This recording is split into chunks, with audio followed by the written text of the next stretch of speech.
Okay, let's see if everything is sounding good.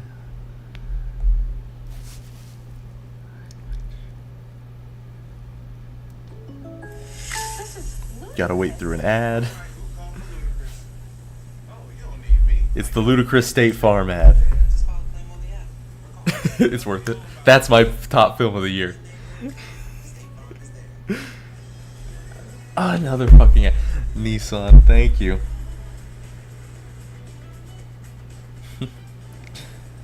Whoa, a sunroof.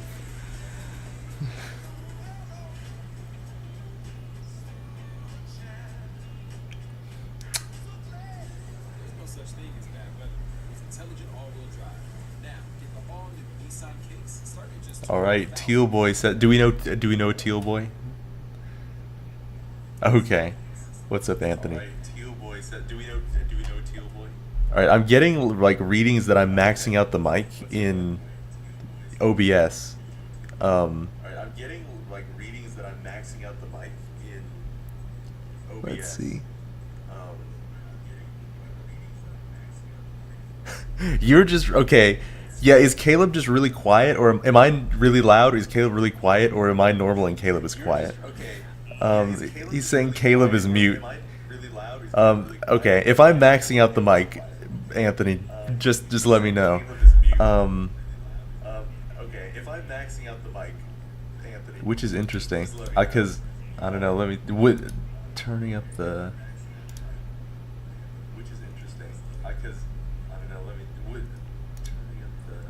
I sound fine. Caleb is silent. Okay, so we can. You can try turning up your gain. I sound fine. Caleb is silent. Okay, so we can. You can try turning up. Yeah, that's maxed out desktop audio.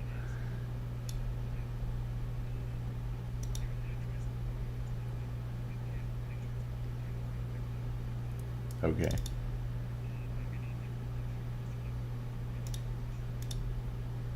Oh, wait, no, you're... that was my bad. I don't know why I don't have desktop audio. I have display capture, but not desktop audio. I was like, I can hear him just fine. Okay. Ruining everything we trained for.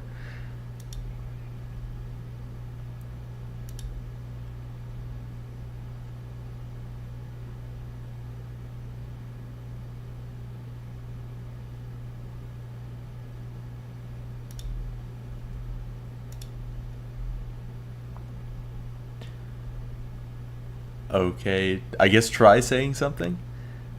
Hello. Hey, all right, we're getting readings. All right, cool. Make sure they can hear me all right. Make sure I'm not too quiet though.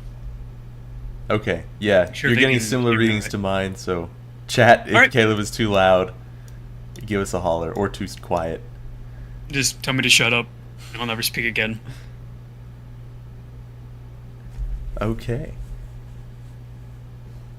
You know, wait, I do have desktop audio. I don't know why it's like audio output. Maybe you had it like turned off or something. Interesting. Yeah, it's here in the audio mixer, but okay, I just don't have it as source, I guess. Okay, do we know Real Rye Dog Boy? Not that I know of. Okay.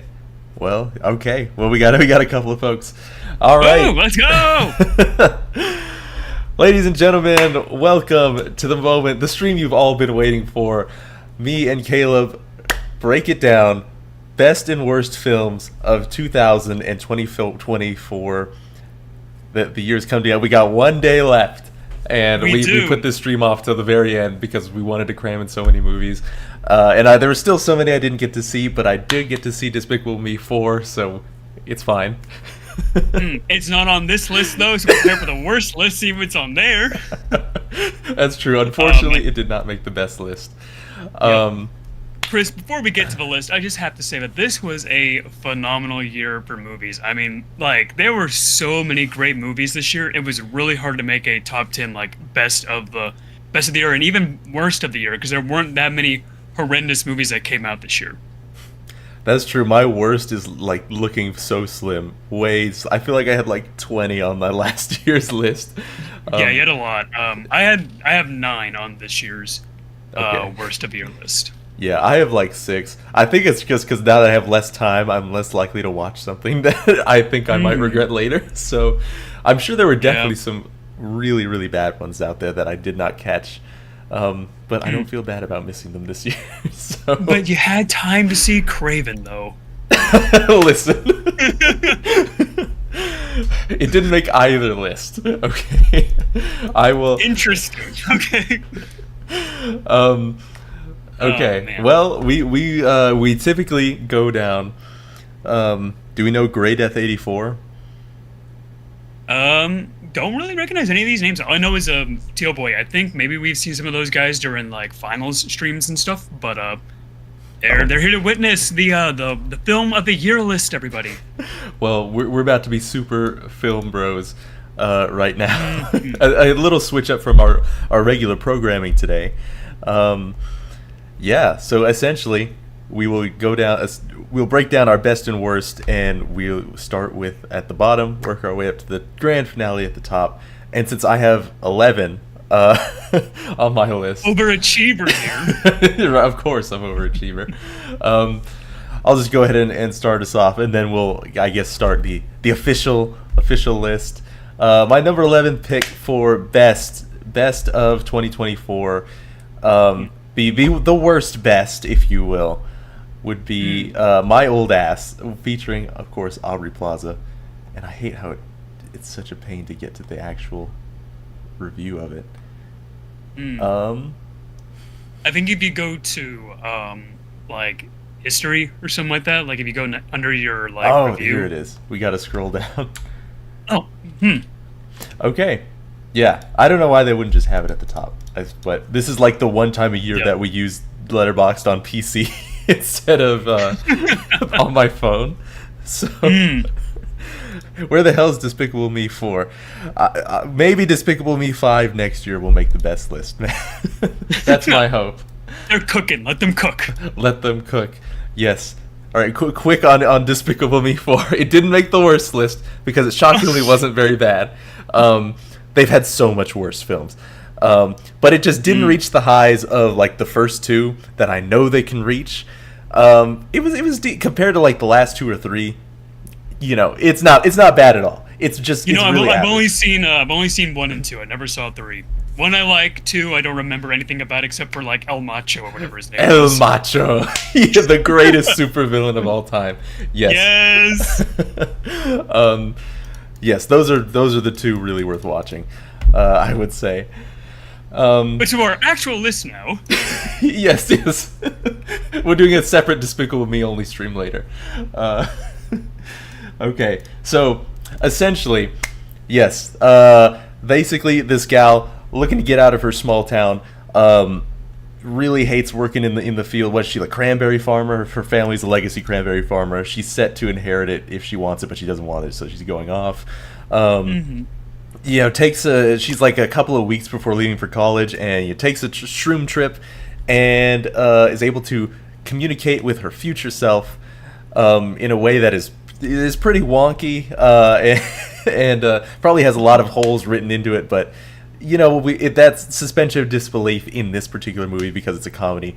I'll let it pass. You know, it wasn't crazy, but it really takes you through the process of how life changes and aging, and my horrible fear of aging. This left me a empty husk of a person going through all this, and the way that life changes. I just turned 26 like a couple days ago. I know how you feel. Like I just turned 26. I feel like I'm dying. It's crazy. I'm not ready to be pushing 30. I still have a few months, but I'm horribly. I don't know if I sent you that meme that was like 2050 is now as far away as 2000 was. Oh my god! Don't even. Oh. I started crying. Oh, we're not ready for it. But yes, yeah, this movie is essentially a manifestation of that kind of feeling. And yeah, I mean, plot pretty decent for what it was. Not a super artful or necessarily in-depth, complicated, intricate plot.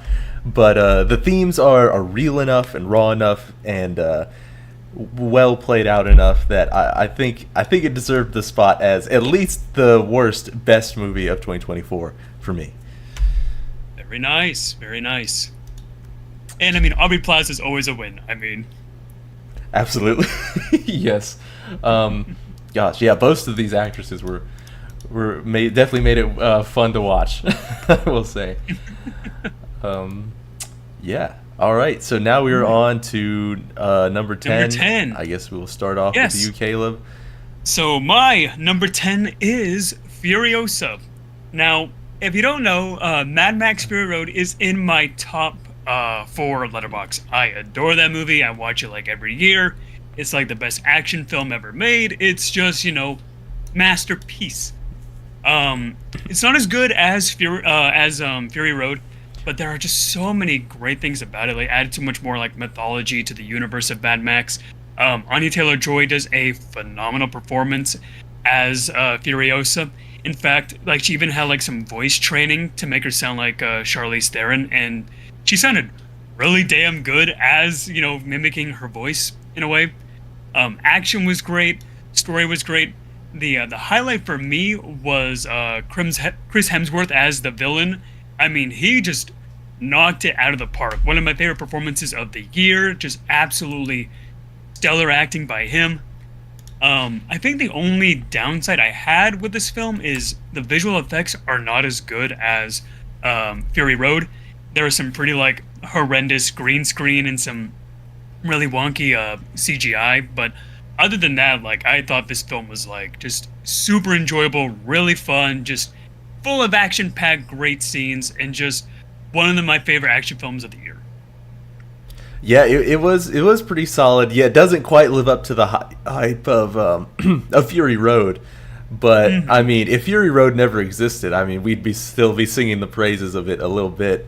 Yeah, I also agree. The good performances, and I think Hemsworth was a really good addition. Yeah, he was great. And I'm looking at your review, and your review like knocks it right, puts a nail on the head on one part. I wish they like had more focus on the war aspect near the final third, like that whole like giant like what was it, like 30-day war or whatever they had. Right, it was like a montage. In the yeah, it was just a montage for like, it was a cool montage. It was really cool, but and that whole war could be a whole film on its own. Like, it was just like so interesting, but they like kind of just brushed past it in like 5 minutes. Yeah, and I mean, I guess the film was already pretty long, but yeah, that was long, a big disappointment. But yeah, that was this was my number 7, I believe, that I saw. Ooh, nice. So since we have some of the same, we might as well we'll just talk about the movies since we're not going back and forth. Because we got some other films on the worst list too that we got to talk about. So indeed, yeah, that is my number 10, Furiosa, a Mad Max saga. Absolutely. And my number 10, who could have seen this coming, is Wicked. Can I drag this over here? I can't. That's so cool. Okay, great. So yeah, I enjoyed Wicked a fair amount. Not enough to be like, this is, a top 5 or anything, but the story. I mean, the story. If you've seen Wicked, you likely know the story's already pretty good. Now when I went to see this, had no idea it was that long. I just gotten off during of the work. movie, and it's in your top 10. You fell asleep. I don't remember putting this in the top 10, but if I did, that I felt it at the moment. You know what? I bet when I saw this, I think only had like 4 movies in my top 10. So I was worried I wasn't going to have anything. So that's probably why I put it. But it was a long December. So I watched more movies in December than I have in the past like 5 months just to catch up. And I still didn't finish. But when I had just gotten off of work when I went to see this movie, and I was like, I'm in there, and it's the Nicole Kidman ad showing, and I'm like, I'm kind of thirsty. I'm really thirsty right now. But I'm like, the Nicole Kidman ads shows so the movie's about to start. I'm like, I can wait the 90 minutes, and then I salute Nicole Kidman. Of course.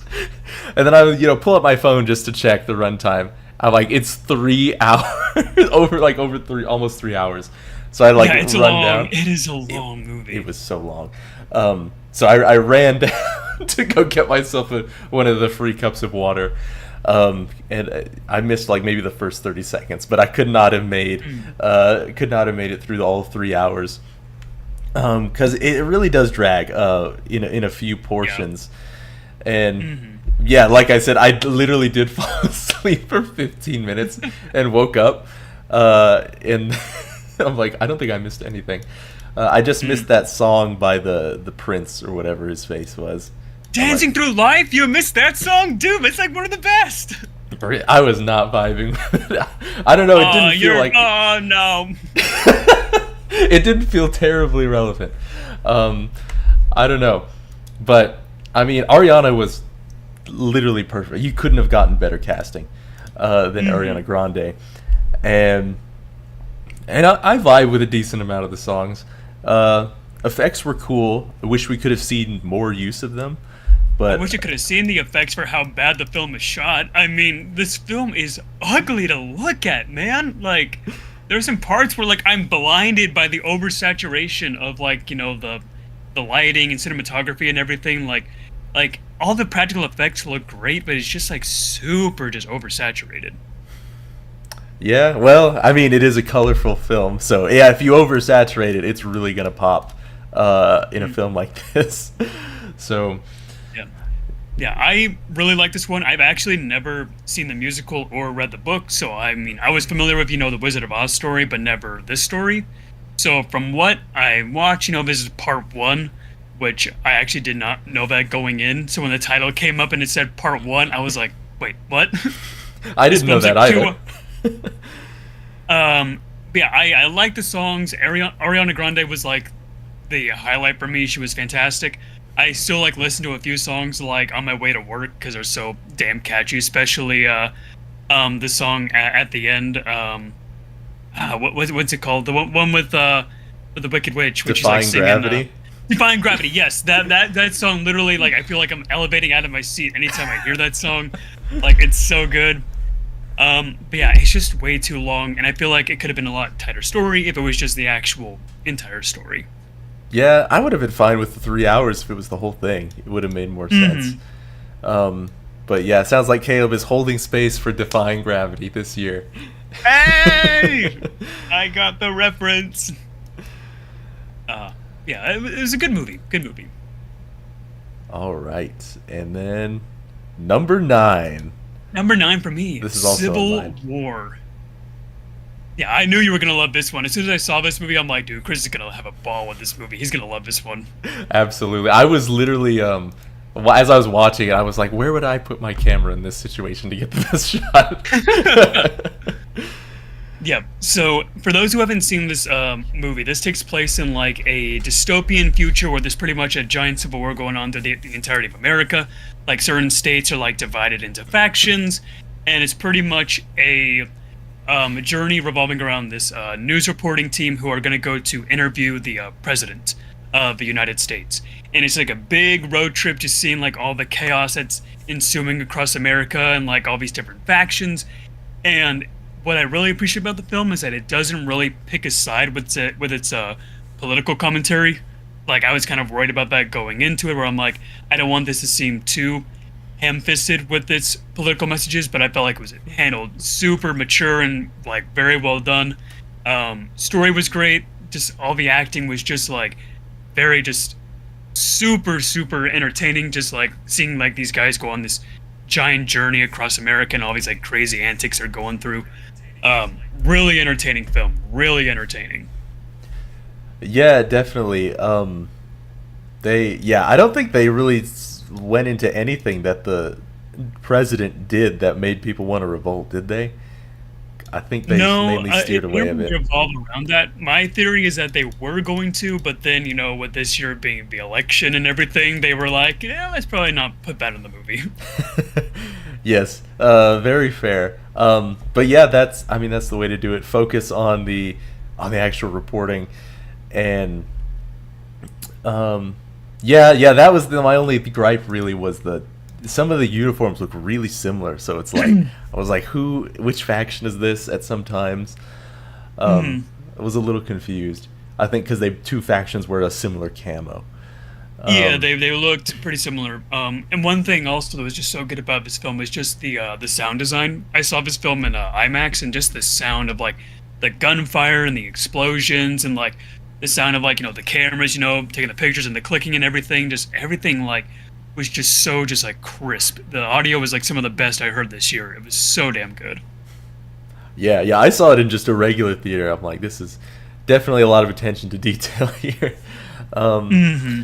yeah, the only other thing, yeah, they did stray away from the politics, but I mean, it makes it a little hard to have sympathy for any side, which maybe was the point.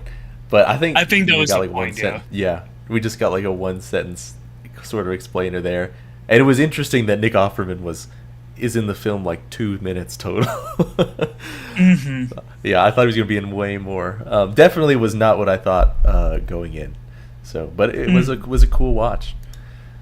Yeah, really enjoyed this one. So that is my number 9, and Chris's number 3, Civil War. Yes, that's right. All right, and my number 9, which is funny because I think you ended up liking this movie more than I did. This was my Um, number 11. This would have been my number 11 on my list. okay, yeah, I think you just saw way more than I saw this year. Hmm.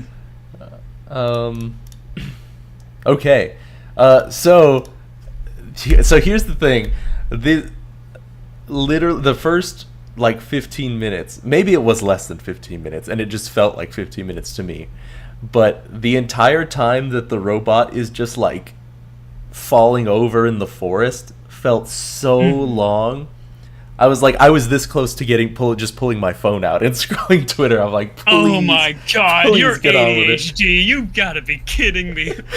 Like what? I felt like we could do the initial part where the robot learns the language of the animals, Hmm. um, and then cut to the part where she saves the The baby bird. duck. But Yep.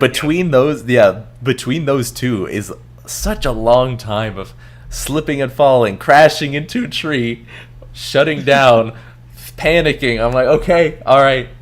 Yeah, I didn't mind it. I feel like if it was like maybe like 10 minutes, like maybe just 5 minutes shorter, it would have been like a bit more of a better pace. But once it gets past those 15 minutes, like the story is just, excellent from there on out. It is very, very heartfelt. Yeah, it just put a bad taste in my mouth because I thought it was gonna be like slapstick humor movie. I'm like, no, please. But it quickly does does a change of pace. Um, and it's a simple story, but that doesn't necessarily mean it can't be well told and still make you feel the feels, which we definitely feel. I think.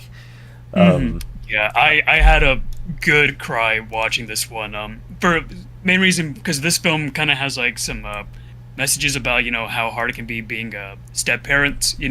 Fitting to the shoes. Raising a child that's not yours. And me growing up with step parents. Caleb's a stepdad, I was, guys. For no, context. not being step, having step parents. Like I was just like there were some moments where I was just like, oh my god, like I'm about to like bawl my eyes out. Like this is just hitting too hard right now. And fair enough. I can definitely see that. Yeah, it was wholesome, not cheesy, really, outside of the slapstick. But yes, and the British goose that that speaks in Oh yeah, cliches. you mean Mr. Exposition? Yes. Oh man. Well, I guess you got to have something for the kids. Hmm. What can you do? Telling you, man, if DreamWorks keep this up with like with this and like The Last Wish, dude, they're gonna kick Pixar out of like the competition.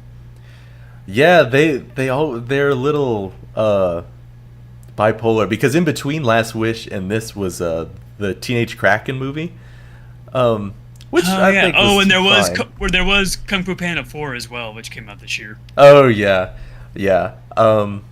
I don't think I Which hated Kung Fu Panda 4, but it was not rise to these levels for sure. You'll hear me talk about it later in this stream. Okay.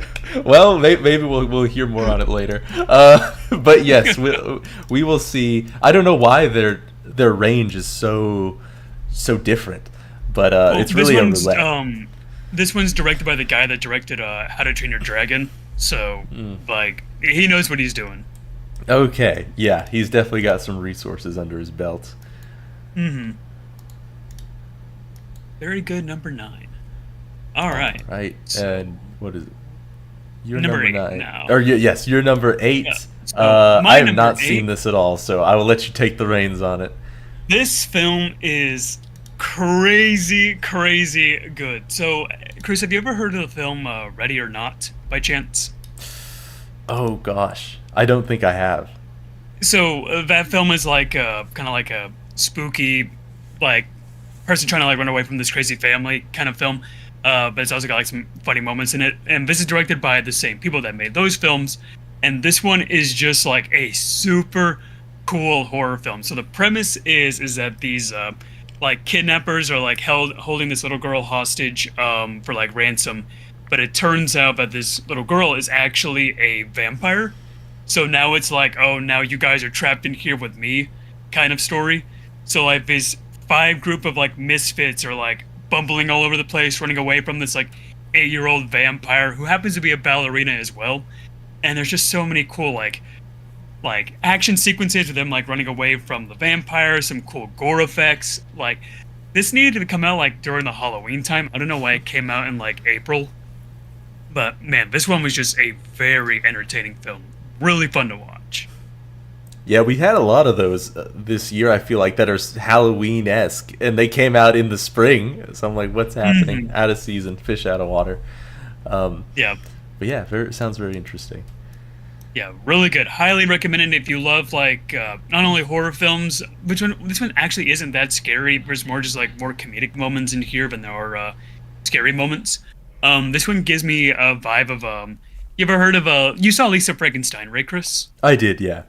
This has that same vibe of like Lisa Frankenstein, where it's like, you know, a horror movie, but there's a lot more like comedic moments in everything. Okay, maybe I'll check it out next Halloween. Yeah, really good, really good. Melissa Barrera covered in blood is my favorite genre. Yeah. Incredible. God forbid women have hobbies. Also, I will say there's an actor in this film. I'm noticing it from this review here. He looks so much like Elon Musk that whenever I saw the trailer for this, I'm like, is this movie starring Elon Musk? Is he in this movie? Is this him? Yeah, it looks like him.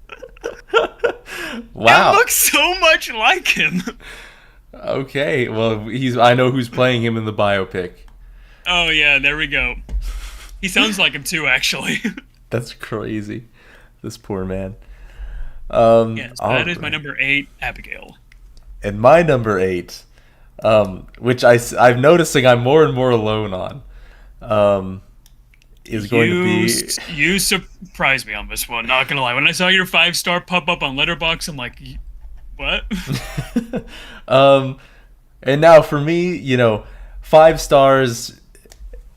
more or less is not 5 stars. It's more like, is it like, it's got to be both solid plot and then also extremely entertaining to like me personally. Otherwise I'll usually max out at like 4.5. But I confess I did not completely remember the original. Like I knew like a basis of what happened, but hearing the other reviews, I feel like I need to go back and watch the original again.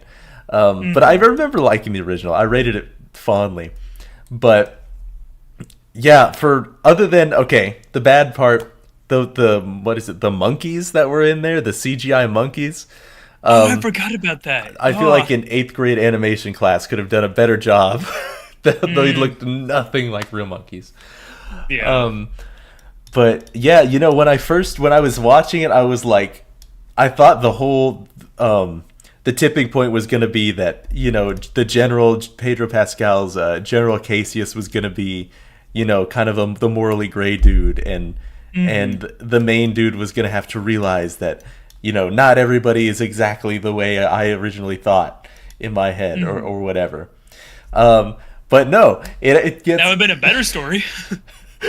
I think that would have been a much more simpler story because they ended up doing that, but it goes so much beyond. Beyond as they begin to weave in the dynamic between the two emperors, and they really explore and the two emperors were really well cast. I definitely believe them. Believe they were like evil dudes. Insane. Yeah, exactly.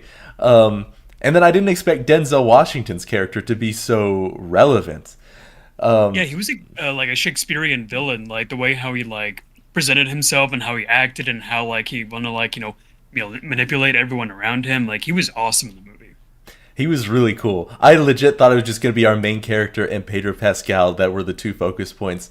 But like Denzel gets a lot of screen time. The emperors and the stuff they're dealing with, also another subplot, it gets a lot of screen time. So really between everything like weaving in together, I was super engaged. Like I didn't feel the need to pull my phone out the entire time. I was like, what's going to happen next? You know it's a good movie when Chris can pay attention, guys. At the very least, we know it's engaging. And then the mom has a depth to her as well.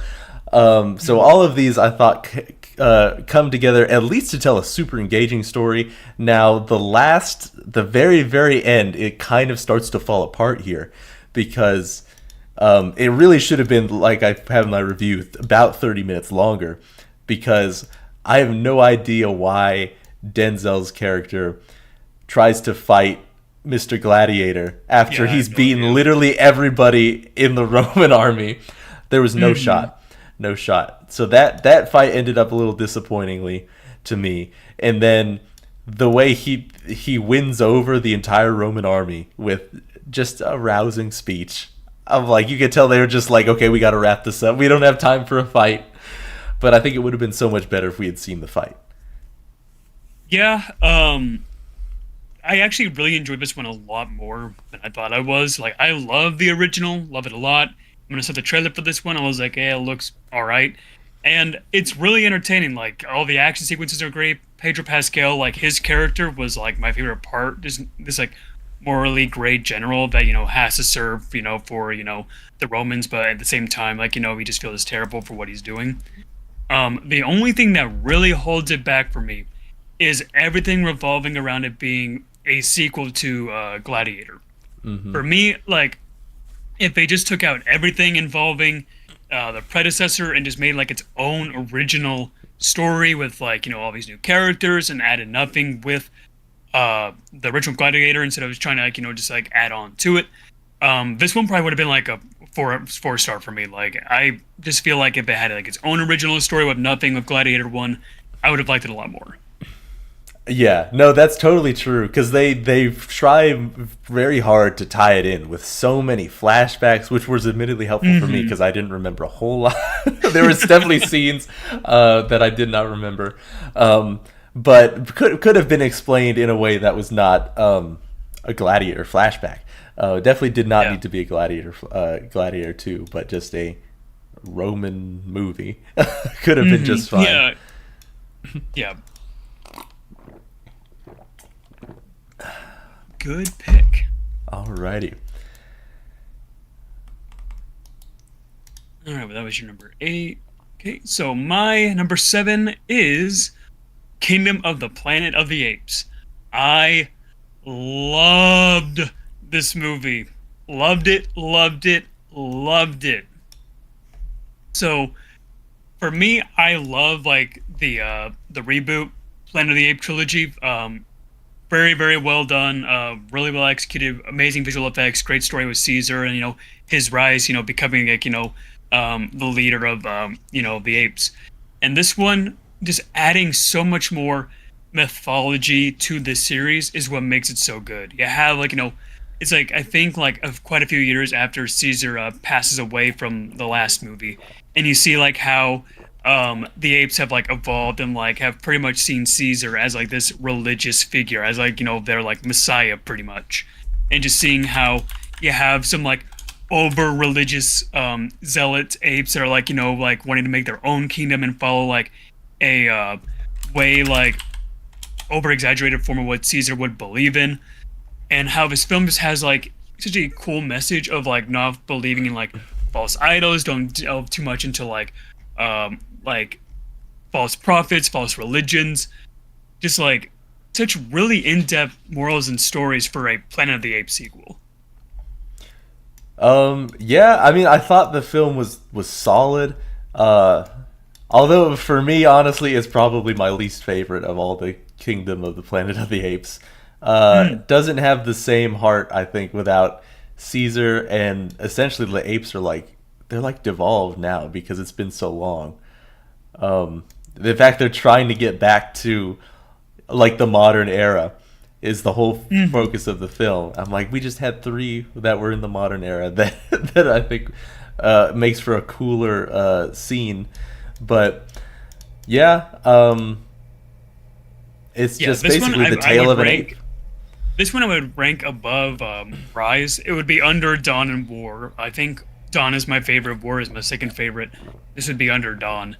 Um, I can understand your opinions on that one. Like, there are some parts of the story where it kind of just feels like we're kind of retreading like the beginning of like the first film from the last trilogy. Um, but just the idea of like the apes, like seeing Caesar as like this like giant prophet and like how they've evolved like just by like the word of Caesar and like where they are now. It's just like really cool concept to see like how they adapted without Caesar with their guidance. Yeah, I think it was a fair story to kind of split off of. And yeah, I guess I get because we have to get to the part of the universe where the actual original Planet of the Apes happened. So Hmm. I guess this is the next step. But yeah, it makes sense, and I'm curious to see if they'll do even more of these. They've confirmed that this will be a new trilogy, so we got two more after this one. Okay, well that'll certainly be interesting to see. Yeah, so that's my number 7, Kingdom of the Planet of the Apes. Okay.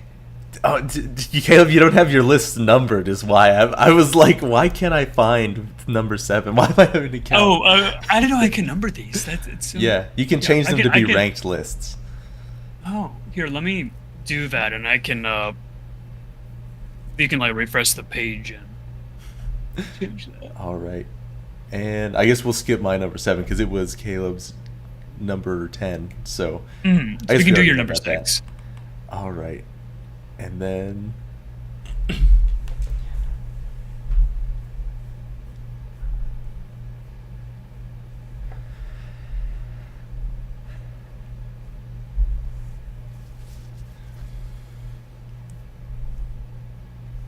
Again, this. Into my list.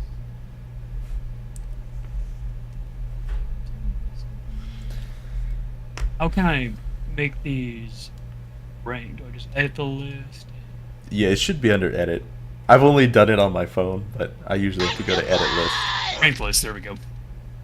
Oh, hello? Mark? Hello. Mark's got a list, guys. He's coming in. Oh yeah, I got a list. All the movies I saw in 2024. You guys ready? Oh boy. Deadpool and Wolverine. That's it. That's all I saw this year. Oh, well, that'll make it I easy not rank. not even like I watched old movies that didn't come out. That is the only movie I have watched this year. All right, a true gamer. Oh, so it's not on either of your lists. So, yikes. Okay. It's on my favorites list. All right. Chris, do you want to hit it with your number 6? Okay. Let's. There are the numbers. Yeah, there are the numbers. There we go. Bye, Mark. Alrighty. I just looked at my number 7. Do you want to do your number 6? Oh, yeah, okay. I was like, wait, then we're gonna have a double. But no, yes, okay. So yeah, number 6. For me, I don't know if you got a chance to see this one. I have not. It's on my watch list, but I know it just came to like streaming like a couple days ago. So Yes, it is on HBO, um, and it's pretty good. Um, so yes, and what's his face? Nicholas Hoult. Um, Holt. yes, he does a very great job. Essentially, he's selected to be a juror in a murder trial of an alleged domestic violence case. Woman is found murdered at the bottom of a ditch, and the boyfriend is accused of having done it. He says he's not guilty. Yeah, I guess I won't go into too terribly much of it, but it is interesting. I guess I'll say, since it's revealed in like the first quarter or the first half, that the juror is the one. He eventually discovers that he was actually the one who's killed this woman. What? And he just didn't realize it at the time. He thought it was like a deer. But as he's hearing the facts of the case, he's like, oh shit, that was me. So the film essentially explores his ethical dilemma of, if this guy goes guilty, then I can't be charged, but that would also really suck for my conscience because he didn't do it. So that essentially explores this dilemma. Done pretty well. But yeah, the dialogue is nothing extraordinarily written. Relatively dry, but I mean, Clint Eastwood's not really known for his amazing writing technique as far as dialogue. So at least fine. nowadays, no. Yeah, but it did the job. It's a little short on some of the emotional moments, but the ones that exist, they hit. So I mean, all around, I think it checks the boxes, and the ethical dilemma makes it intriguing enough that you want to watch to the end to see what happens and what he does. Interesting. I really want to watch it. It is cool. Oh, right. So my number 6 is my next horror film on the year. You'll notice that a lot of horror films are on my list this year because this is a great year for horror. It was a really good year. Man, this one. Smile 2 is the biggest surprise of the year for me. I think Smile 1 is not good. I don't think it's that good of a movie, but I heard some rumors that this film was really good, so I went ahead and saw it, and man, this is how you do a horror sequel. Not only is this film terrifying, like this is probably one of the scariest movies I've seen in a long time, but it's such a good psychological horror of watching this pop star who's pretty famous, and she's got like some like really heavy baggage that she's dealing with because she is like the cause like her friend to like pass away in a car accident. So like she's going through all like this mental issues and just feeling like that she's going like crazy because of all these things that she's trying to keep secret because no one knows that she committed this murder.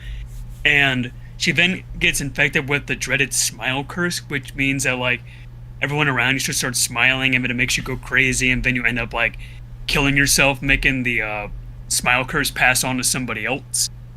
And it's just so eerie and creepy because everyone's just like smiling around her and she's like hallucinating. You can't tell what's real and what's fake. It's such a well done horror film. Absolutely loved it. Biggest surprise of the year for me. Absolutely adored this one. Yeah, I mean, I heard that this one was so much better, but I was like, if I'm gonna watch Smile 2, I have to watch Smile 1. I don't really have time for that. You really don't. The only thing that makes you need to watch Smile 1 before 2 is that in the first 10 minutes you learn what happens to another character from the first movie. Okay. So you do get a bit more context. I would say I enjoyed that 10 minutes a lot more because I knew about that character.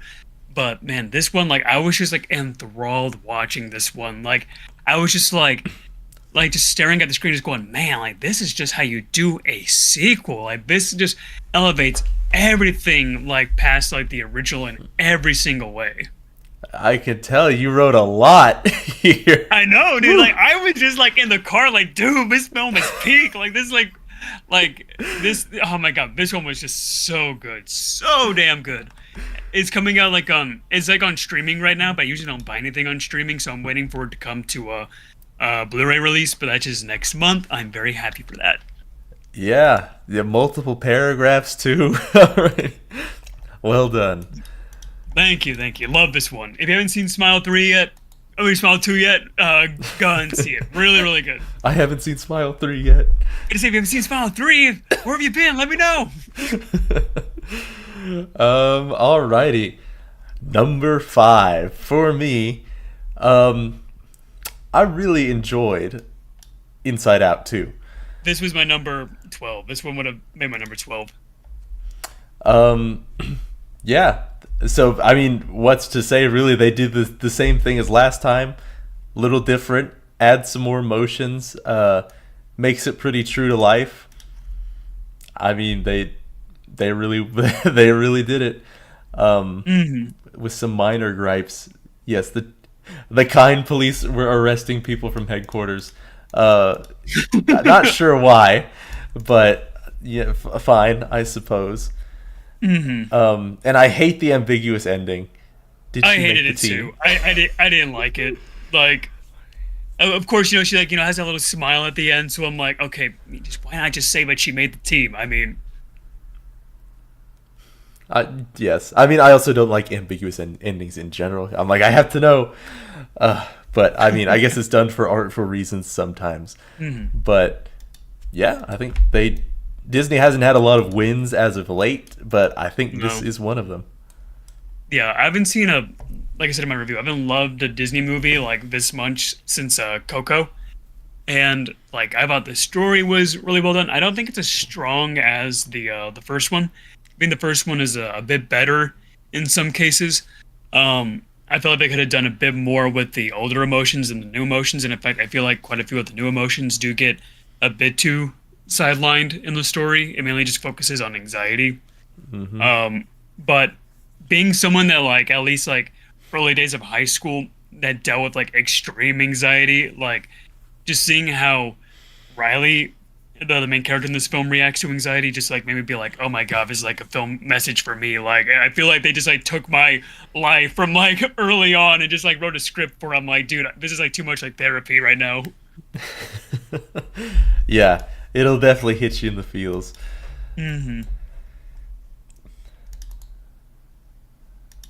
All right, and your number 5, The Substance. This film has been memed so much that I feel like I still don't really know anything about it, but I've seen so much of it. The memes are so good. I love it. I made the mistake of I didn't get to eat lunch that day, so I was like, all right, I'm gonna go get like a hot dog or something. Don't eat watching this movie. Just telling you that out now. Don't eat anything. It is the most like disgusting film I've seen this year, but at the same time, one of the most crazy entertaining films I've seen this year. Pretty much what it's about is that you have like this rundown actress who now is like doing like those like aerobic jazzercise videos just to make a living. But then she's kind of like washed out because this sleazy producer's like, you're not hot enough to be a jazzercise instructor anymore. So they kick her out, and she learns about the substance, which pretty much makes a hotter version of herself, but like this hotter version like kind of like cocoon like butterflies out of her. So you have like two forms of yourself. You have your normal self and you have your hotter self, and you have to like switch between the two like every week or so. You can only stay as your hot self for a certain amount of time, and if you keep on staying as your hot self and not sticking to the agenda of like being on time and switching back, crazy weird things happen to you. Disgusting things happen to you, and it just gets more grotesque and weirder and more insane as the film goes on. This has the most insane ending to a film I've seen this year. Really, really good. Great writing, great morals of how, the makeup industry is corrupt and how Hollywood's corrupt with, these high expectations of like, wanting to, look perfect. Really, really damn good movie. Okay. That's very interesting. I can see why it was memed. Yeah, it's like you have like these memes of like these like I think I saw one like about Jimmy Carter recently. Like someone was like, "Oh, Jimmy Carter took the substance," because they were like a guy that looked like a hotter version of like Jimmy Carter or something like that. Like a picture of like a hot Jimmy Carter. It's like he took the substance. All right, Jimmy. R.I.P. Yeah, really good one. But like I said, do not eat anything watching it. Okay, my number 4.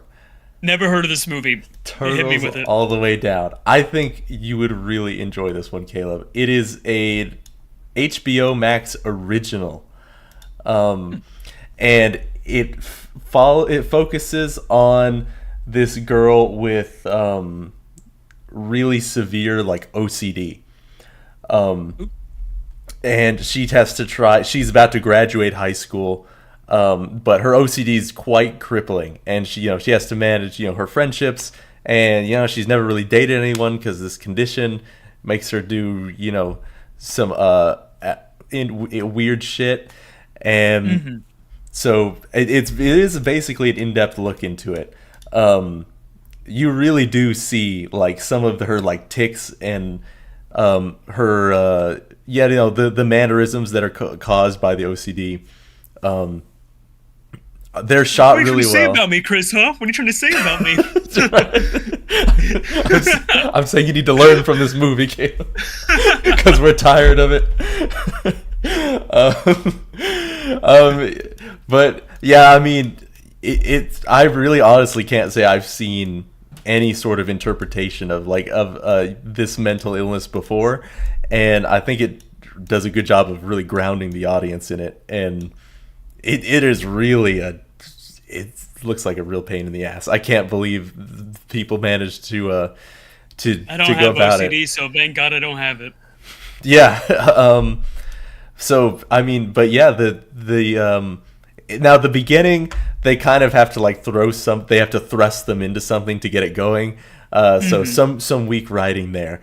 But after it kind of gets going, after the action actually starts in the first quarter, the writing does start to pick up. It gets pretty good, and she learns a lot about herself and how to deal with her friends and her family, because she's got also all these insecurities because she knows how she is, and she's not too sure that she's going to be able to how she's going to live life past high school on her own.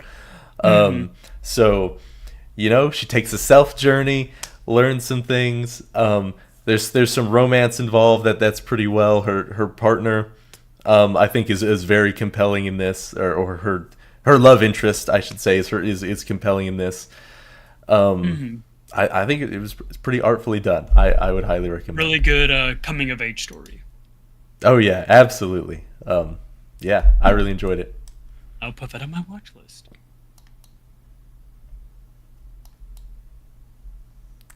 All right, my number 4. You could say recency biased. I do not care. I loved this one. Nosferatu. I didn't get to see it. This one just like really just it just like scratches my itch. Like, I love like gothic horror, like visual storytelling kind of movies, and man, this one is just so well done. This is by Robert Eggers, the guy who made The Lighthouse, The Northman, and The Witch. I love The Lighthouse. It's like one of my top 10 favorite movies of all time, and this one is just really, really friggin' good. It's just a retelling of the Nosferatu story from 1922, which is a adaptation of the original Dracula novel. But I've never read Dracula. I've never seen Nosferatu, so this was my first experience digesting this story, and I was just super engaged, super enthralled. The performance of Bill Skarsgård of Nosferatu, or Count Orlok, which he's also plays Pennywise in the It films. He does so damn good. He's so creepy and like mysterious, and like he's always like hidden in the shadows, so he's even more like just like mysterious and creepy. Just this one's just a really good gothic horror movie, especially if you love Dracula, if you love like that vampiric storytelling. This one will be right up your alley. Loved this one. Love it, love it, love it. Okay, I don't even think I've seen a trailer for it. Is it like full on horror, or is there? No, there are a few jump scares. That's probably like my only complaint is that the pacing's a little hit or miss in the middle, and there are a bit too many jump scares. I feel like you could have like had the horror moments. Like the scarier moments are like when it's like super eerie and quiet when there are no jump scares.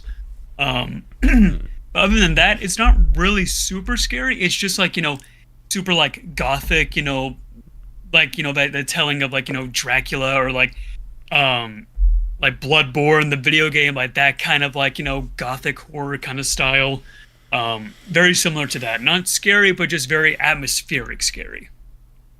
Okay. Yeah, And everyone's Willem been saying Dafoe good was in stuff. this, and he's so damn good. Of course, he was in this. Of course, I'm not surprised at all.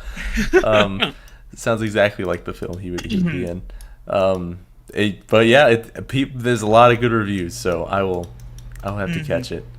Yeah, this convinced me to buy the original Dracula novel, so I'm about to start reading that. Really excited to read that. All right. Number 3 for me, we already did Civil War, so we'll kick it off to Caleb's number 3 with I almost said Don't Worry, Darling, but Strange Darling. Strange Darling. This was, besides Smile 2, this one was just like the biggest, my second biggest surprise for me. I knew nothing about this film going in. It is a instant classic for me. I will watch it like every Halloween. Like, loved this film. So what's so cool about this film, but I went in completely blind. Didn't see a trailer.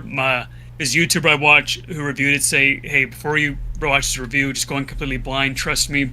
So I did, and I'm so happy I did. So the film is told in it's like 6 chapters. So it goes like chapter 1, through 6. But there's a twist to it where it starts at chapter 4, and then you go to chapter 2, then chapter 3. So you're getting the story a bit out of order, but it's done so well. Why it's done like that, because like you learn like a big twist in like chapter 1, and then next chapter 2, 3, 4 makes so much more sense, and you go to chapter 5 where it all clicks together. But what the story is that it's pretty much about like this girl running away from this like strange like murderer. Like they have like a one night stand together, and then like he ends up trying to kill her. And then, like, she's out, like, on the run, trying to escape him, but also trying to fight back as well. But then, like, you learn, like, this twist, that there's a bit more of a complex relationship between these two characters. And then, like, everything just, like, clicks into place. And then, like, the film just, like, elevates into a higher level that I never would have guessed. I thought it would be, like, like, a regular, like, it's, like, a cool, like, a film of, like, a girl, like, running away from someone and, like, like, rising up and being powerful and going up against, their enemy. But it's like 10 times more than that. Like the story in this film is one of my favorites of the year. Loved it, just adored this film. It's interesting, Caleb, that right when I moved into my new apartment, we were setting up my TV. My dad was helping me, and to test out like the sound and stuff, we ended up actually watching your review for this. Really? On the new TV, yeah. Oh, that's so sweet. I just pulled up YouTube, and my dad's like, "Is that Caleb?" I'm like, yeah, he does reviews. I haven't seen this. I'm gonna top that, dude. It was really cool. Yeah, I remember when you were like instant fucking classic. I'm like, that was the first line that we laughed at when we heard it. We're like, we must love this. Yeah, I mean, it's such a homage to like the 80s and 70s like kind of slasher films. Like it opens up with a text crawl that's very like reminiscent of like Texas Chainsaw Massacre, but there's not really too much like slasher stuff in here. It just has like that similar style to those movies, like the 70s 80s style. It's shot in 35mm film, so if you saw like on the big screen, like it just looks so much better because those screens are made for 35mm film. So it just it was just beautiful, gorgeous colors, gorgeous like cinematography. Just the music is really good too. Like anytime you see the he doesn't really have a name in the beginning. He's just called like the demon, this dude that's chasing after her. Anytime he's on screen, he has like this super like bombastic soundtrack behind him, and it's like just so damn good. Absolutely chilling. Very interesting.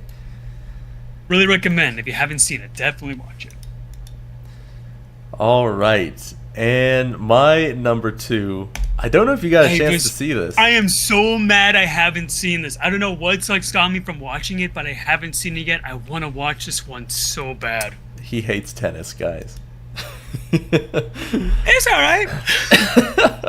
And, you know, part of this is probably, you know, I'm a former tennis player, so I enjoy, you know, watching tennis. It's definitely true to form, all the aspects of tennis. I was definitely in their shoes, although not to that level. They were really pro. The gay lovers, I mean. yes. I found my lover through tennis, is what I mean to say. But yeah, I've definitely been there, going to tournaments, and that stuff, waking up early on the Saturday. So I know what that's about, but though not to this level, admittedly. But yeah, I think it's really well done. Whoever was in charge of the tennis scenes definitely knows stuff about tennis. And yeah, you know, there's parts where it's a few minutes of just straight up tennis, and the film doesn't drop at all. I was right there through it. But yeah, I mean, the dynamic between these three is pretty interesting. Enough to keep you engaged through most of the film, and it's kind of told, you know, through like jumps forward in time and flashbacks. Zendaya doesn't really age or de-age. The other two, they do a good job. Her in general, I mean, for how hot she is, I mean, she probably never age. I mean, she's always good looking. Oh, for sure. Yeah, they just changed her hair. They gave her the blonde streaks, and they're like, this means you're old now. So I'm like, okay. You're 40 now. Good luck. Yep. But yeah, just a pretty good look into the psychological nature of these three people, and kind of how fucked up they are in certain ways, and how it all molds together. All tied together with some good tennis. I enjoy the tennis, so I really enjoyed it. So that's why this one's my number 2. I hope you get a chance to see it. Yeah, I'll watch it soon. I'm pretty sure I will. But tennis and love triangles, what more could you ask for? Oh, of course. And Caleb's number 2 and my number 1 of this year. So on a technicality, this should be my number 1. Like, for my hype level, how it, like, just like one of the greatest sci-fi films of all time. Like, it met all my expectations. There's a reason why it's not my number 1, and I'll get to that when I get to my number 1. But God, Chris, you and I saw this opening night. Like, dude, that was an experience, man. Oh, it was so great, and I'm glad you were there, because I don't know if I would have enjoyed it as much if you weren't there to explain some of the stuff that happened in the book that the film didn't necessarily touch. Once you connected that, I'm like, oh, this connects everything. This is a broad universe that they're taking a deep stab into, and I think it pays off really well. Yeah, man, this one, just, I'm a huge fan of the book. I've read the book like 3 times now. Like, I love the book. I love the universe of Dune. The story is just so enthralling, and just ginormous, and just one of the greatest sci-fi stories ever told. Like, every sci-fi film that you love has been inspired by Dune. Star Wars, like Star Trek, all that stuff inspired by Dune. Like, and this film just blew my expectations out of the water. Like, it's literally a perfect film. Like, if I had to even nitpick anything, is I wish the final battle was a little bit longer, but other than that, just absolutely just beautiful. Beautiful. Yeah, well shot. I did get a little bored in the beginning, just because it is based off a book, and I don't read, so you can tell that just because the sheer amount of lore that they had to add. So I mean, you know, I get it. It's got to make sense. But usually when they're basing it off a book, you can kind of tell sometimes, and this was one of those moments where you can definitely tell in the exposition. But it's, in general, the sci-fi nature of it, and the source material, and the the high quality effects make it visually engaging enough to where most of the other time, you can't really tell that they're pulling from a book. So yeah, I think they did a great job here. I saw it a second time in the D-Box seats. Really? How is that? It's cool, when he's riding the worm, the seat will turn and stuff with it. And oh, I could probably seasick with that. Like, whoa! It's not too crazy. I mean, my grandmother handled it just fine, so it's not like okay. You're not like dropping the popcorn. But it's cool. Like when the jetpacks go off in that first scene by the Harkonnen soldiers, you feel you feel the rumble in the back of your seat, like you're taking off. Oh man, I should have seen this in D-Box then. Oh no! It was very cool. Would recommend. Yeah, and how it's leading up to my next film, Dune Messiah, which is like honestly the most important book in the whole series. Like it really just like puts so many more pieces together of the first book and like these two movies. Like if they make Dune Messiah as good as this one, this would be the greatest like sci-fi trilogy of all time, hands down. It is definitely a contender. It's quite good. And I guess. Yeah, well, and this is such a stark contrast to kind of my review from the original one, is that it was all exposition. And again, I get it. It's a book. But this really part 1 and 2, which part 1 and 2 are, they're the same book, right? Yeah, same book. Okay, it feels like they're the same story. And really the true rating would be these two together because it's the same story, and the first one cuts off before anything really happens. So it was like 3 years of waiting for this payout. I was like, I'm waiting. I did the exposition homework so many times. Yes, it got delayed so many times. The delays. I'm like, I did the homework. I'm ready for the reward, and it was one hell of a reward. So worth the wait. Absolute payoff. Yeah. So now, the reason why my next number one is in my number one is because this one is what filmmaking is all about. Hundreds of beavers. I've never which is even not heard the of this. name of a. It's not a porno from the name, but or the poster. Okay, so what this is, and that this is a film that was made off of a $150,000 budget. Very, very low budget film, and this is a silent black and white film that is fully, inspired by classic Looney Tunes. So it's got slapstick, it's got so much humor. This is like a live action, like Wile E. Coyote kind of movie. So what it is, it's about like this apple cider maker, and like all these beavers pretty much tear down his business. So he like becomes a trapper and gets revenge on all of these beavers. And all the costumes are like hand sewn, stitched costumes that like the director's wife made. Like so much love was put into this film, and it's one of the funniest movies I've seen like in my entire life. Like the first 15 minutes, I'm like, okay, this is cute, this is charming.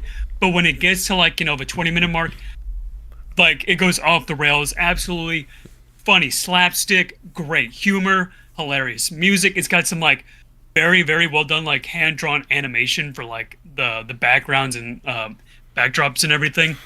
Like I was just honestly a little jealous of like this film because I'm like, man, I wish I could make a film this good or this funny. I know it says 2022 on the letterbox. So this film was like shown to a very, very small group of people in 2022 and finally got the full theatrical release in 2024. So that's why it's on like people's 2024 list. But yeah, if you love like Looney Tunes, Wile E. Coyote, just loving to see like a guy like in his huge passion project for cinema and film, and just some really good laughs too. Like I guarantee you, like I showed like a 5-minute clip to the group when you celebrated my birthday, Chris, and they just from that 5 minutes they were just dying laughing. They loved it so much. Oh man, okay, I'll have to check it out. I'll check out the trailer at least. That's crazy. So it's on Amazon Prime, and also it's on free on YouTube. Like it's like YouTube with ads. But yeah, they're releasing a Blu-ray for it because they got enough funding through Amazon and everything. But like this is genuinely one of the funniest films I have ever seen. Like if you love like Monty Python, Wile E. Coyote, anything like that, you're gonna love this film. You're gonna absolutely love it. How about it? Okay. Interesting. Yeah, I hate when they do that, released to like 10 people 5 years ago and makes it a 2019 movie, but everyone else saw it in 2024. Yeah, but the final 10 minutes of this are so funny. Like, I was laughing so hard, my dad walked in my room going, "Why are you laughing so much?" Like, and the TV wasn't even on. Right, yeah. Oh, man, yeah. It was... Yeah, the first, you gotta get, even like everybody agrees, just get through that first 15 minutes. It's a little slow, it's like kind of lighthearted, but like not super funny. But after that, like it goes off the rails, just absolutely hysterical. All right, we'll see if my ADHD can get through the silent film portion. You have to do all that reading. Yeah, highly recommend this one. Like, it's not too obscure. Like, it's kind of gotten a bit of a, I guess, like, film Twitter following. Like, a lot of people are starting to finally like see this film and like actually like get to experience it. But like a lot of YouTubers have reviewed it. Like, I think you maybe know like Shaperless Productions. He reviewed it and he adored it. Like, everyone's loving this film right now. All right, yeah, averaging about 4 stars, with 5 stars being the second most rating for this film. So yeah, pretty raved. All my other friends gave it at least 4 stars. All right, cool. So that's my number 1, Hundreds of Beavers. Yeah, all right, we did it, guys. Our top 10/11 films of the year. Can't wait for next year. Gonna be good. And now the happy moments are over because it's time for us to rant. That it is. I really didn't see as many bad films this year as I did last year. Well, let me see how many I saw last year. What the hell is Joker 2 not on your list? Oh, well, because I'm mixed on it. I mean, I still don't. I think it was not good. Where is worst of 2020? Last year's 2023, wasn't it? Oh, it's on a whole. I have so many lists. I need a second page. Okay, 10. Okay. You're still wrong about D&D, though. You're still wrong about that movie. That movie's so good. I'm still pissed that you think that's the worst of that year.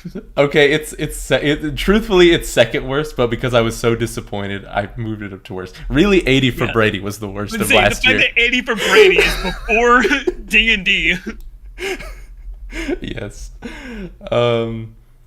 Don't worry, you get to yell at me because I got Godzilla X Kong on my list. Don't worry, you get to yell at me soon. Oh no. All right. Well, it looks like since you have 3 more than I have, I guess we'll start with your number 9. So, I have not seen this. Similar thing with Hundreds of Beavers is that this is a 2022 quote unquote release, but like very few people saw it, and then it got released in 2024.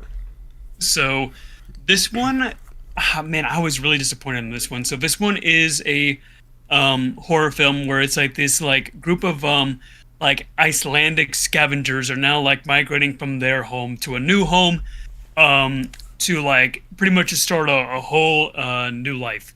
And the cinematography is beautiful, like the visuals are amazing. The thing that bogs it down for me is the story. So whenever they get to this new island that they've migrated to, it's like inhabited by like these weird creatures that like only really appear at night, and if you make a lot of noise, they come and get you. So like the entire time you're thinking like, ooh, like what are these creatures? What are these like mysterious things? And the twist is the creatures, it's just another tribe. It's just more humans. So it's doing like this message about how, man is the monster, in nature or something like that. But like the twist just comes out of left field. You hear nothing else about a new tribe or anything, or an enemy tribe. It's just like, I've seen this story done hundreds of times, oh, it's always man that's the bad guy, man is the thing that kills nature, man is the monster. And I just wanted to go in seeing like, a survival horror-esque kind of movie. And this one, it tried to be deep, but it's like as shallow as a puddle. Like, the story has nothing to it. Yes, sounds pretty unoriginal, and it looks like you wrote quite a bit for this one as well. I was pissed. The only reason why it's like got a 3-star for me is because I was like, damn, the soundtrack and the visuals were really good, and some acting was pretty good too, and there were a few good scares. But like I was like super engaged by the story, and then like the twist comes in of like, oh, it's just another tribe. I'm like, you gotta be fucking kidding me. And here we go. Yeah. Okay. Yeah, I don't know. That's also another one that I had not heard of. Yeah, this one was like a very like under the radar movie. It came out like in February or something. Not many people heard about it. Like it got a very very short like screen time. I think it was in theaters for like only like a week or something, like a few days, like a week, because like no one saw it. Yeah. Looking like averaging about 3 stars. Yep. Sounds Yeah, about really, right. such good potential, but as a whole, it's just nah. Pretty mid. Okay. All right, Godzilla X Kong. Okay, when I Godzilla. first saw this film, I enjoyed it. I had a lot of fun. I didn't change my review for this one, so it still seems like I had a really good time with this film. It's such a fun film. Don't get me wrong, it's so much fun. But man, is it stupid. Like, I just don't like this one. Like, I loved the other Godzilla X Kong one. I thought that one was so much fun with Mecha Godzilla. Mhm. And I think the villain in this one is really cool. Like, you know, the orangutan with, like, you know, he's using, like, you know, his longer limbs to take the advantage against Kong and Godzilla. But the whole, like, premise of the new, like, Beyond World, whatever they called it, where it's, like, near the core, did not like that at all. I thought that was just kind of, like, just wasted potential of just showing, like, weird, more CGI, like, non-Godzilla or King Kong monsters. I would have liked more Godzilla King Kong monsters in this movie. The only thing that I can just say that I really liked about this movie was when Kong used Baby Kong as like a weapon. That was the funniest thing like It was. ever. It was quite funny. Yeah, I can see it. I mean, I also said, you know, plot. What plot? Yeah, what plot? Yeah. Really, I mean, this is kind of the first real shift that they've tried to. It looks like they've actually officially stopped trying with the story, and they're just like, all right, we're going all in on CG. We're 4 in. I also really liked the third one. I think that was a good balance of the plot versus CG. Yeah, that one. That's why I like that one, because there was still like a bit of a grounded plot. This one is just like, let's go to the core of the Earth. Why not? Core. Core. What plot? Only core. Only core. Yes. But that being said, it's not like it didn't pay off if that's what they were going for, because the CGI really really solid. So much fighting. I liked the albino king chimp guy. His interaction. Yeah, was yeah, cool. that one. Yeah. Yeah, I just like I was just kind of like a bit let down by this one. Like for how much I loved Godzilla X Kong, I think that was like the film that you and I saw like during COVID, and we like had a blast watching that one. Yeah, Return to the theater. Yeah, that was like the first like movie I saw like back in theater, so I think that's why that one has a bit more of a respect for me. This one though, I was just like, there's just like not much going for it. Like if I had to watch this one or the other one, I would watch the other Godzilla Kong movie in a heartbeat. Yeah, so would I. It can leave a bad taste in the mouth if you're expecting an actual plot like the first 3. Though I guess I don't know if I would which I'd rather see between the second and this one. Because I wasn't a huge fan of the plot of the second one, but that also had enough CGI that was like, all right, I can be entertained enough. That was King of Monsters, right? Where it had like Mothra, Ghidorah, all those. Yeah, the Kyle Chandler one. Yeah, that one was entertaining. That one wasn't great, but it was entertaining though. Yeah, and they did whoever they hired to do the trailer on the second one was clearly completely different. That trailer was so good. I still think about that trailer sometimes. That trailer was so good. You enjoyed it? I've watched the trailer for the very original like 1,000 times. And when I saw the trailer for the second one, I was so disappointed because it's a complete tone shift. Like the first one, it's like mysterious and dark, and you don't know what is going to happen, but you can feel like something really bad is about to happen, and huge build up to the end, and they finally reveal Godzilla.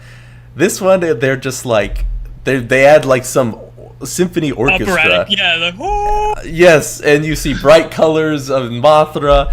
And I'm like, am I watching Godzilla or Land Before Time? That's what I liked about that, though, because I could actually see the movie. The first one, you could barely see anything. It's so dark. All right, guys, we're learning Caleb likes the trailers that reveal everything about the movie before. No, it didn't reveal anything about the movie. I could see things. It was colorful. It looked like it was actually gonna have some like substance to it. And it didn't, but you know, the trailer was good. It did well, yeah. Because that was the only substance. They had to be like, let's show everything. Let's show all the pretty colors. Yeah, definitely more revealing. But yes, I long for the day that they return to the edgy, slow burn, hidden tease trailer. Yeah, I'm glad you're not crucifying me for this being on my worst. I'm glad you're okay. Yeah, fair enough. All right. And then okay. Number 7. We saw this together. This film was ass. This film sucked, dude. But you gave it 3 stars. Because I was like in denial, man. Like I think I gave this one like a silver top hat for like my review, and I was in complete denial. Like I was like I think it's good. I think I like it, but oh man, I hated the villain. Like I hated the side quest with Poe's 2 dads. I hated that. Mm-hmm. I hated Awkwafina's character. Like I hate how she's like the new dragon warrior or whatever. Like I hated that. Like it adds just nothing to like this trilogy. It's just this seems like a straight to like DVD or like Nickelodeon story. Like this did nothing for me. You had no Furious 5 except for like the end credit dance sequence or whatever with Hit Me Baby One More Time. Like just the fact that they like the chameleon like brings back like the old villains and everything, but they can only get the voice actor for like Ian McShane back, and that's it. They don't get any other voice actor back. No J.K. Simmons, no Gary Oldman. This just seemed so freaking lazy. And seeing how I was off the high of Puss in Boots: The Last Wish, like seeing this one, I was just so like I was in denial with this one. I was like, yeah, I like it, but that car ride home, like everything started to like settle in when I was like, I don't like it. Yeah, I mean, I can definitely share in the disappointment. There's a lot that it falls short. I think it had like maybe the makings of one, the base of a what a hit could have been. But yeah, ultimately, one, we gotta stop casting Awkwafina in cartoons. Please stop. I don't mind her in live action, but she's not a good voice actress. I'm sorry. I mean, yeah, because she's just herself. I don't mind her in live action, but yeah, no, she's great in live action stuff. She just can't. When you only have one persona for a voice, yeah, it doesn't make sense to put you in a cartoon. They kind of roll through the story a little quick. I thought the villain could have been interesting, but we just really don't see very much of the villain. She does nothing. She just sits in an office all day and then becomes, Tai Lung for a bit. That's all she does. Yeah, she definitely needed more on that front. And no Furious 5, horrible sin. I don't know what they were thinking. Could they not get everyone back? Could we not get somebody who sounds like the people we need? Nah, dude, they had to use that Awkwafina money. Yeah, oh my gosh, she must be the entire budget. That's crazy. Yeah, I can understand the disappointment for sure. Yeah, just, this was my like in denial movie. Like, it's kind of good. Yes, I don't know. I did give it like 3.5. Maybe I think it deserves a 3, but yeah, it was. Yeah, but the fact that Kung Fu Panda 2 was like one of my favorite like DreamWorks films. Like that one like is so good, and 3 is okay. Like I think 3 I probably gave like maybe like a 3.5 or something. This one though, just like I don't know what they were doing with this one. Yeah, I couldn't tell you anything about the plot of 3 other than Poe's dad. But I remember not I remember liking it the least out of all of these, but I don't remember anything about it. Alrighty. All right, so I've ranted on for a bit, so let's go ahead and go to your number 6. Okay, this was a December one.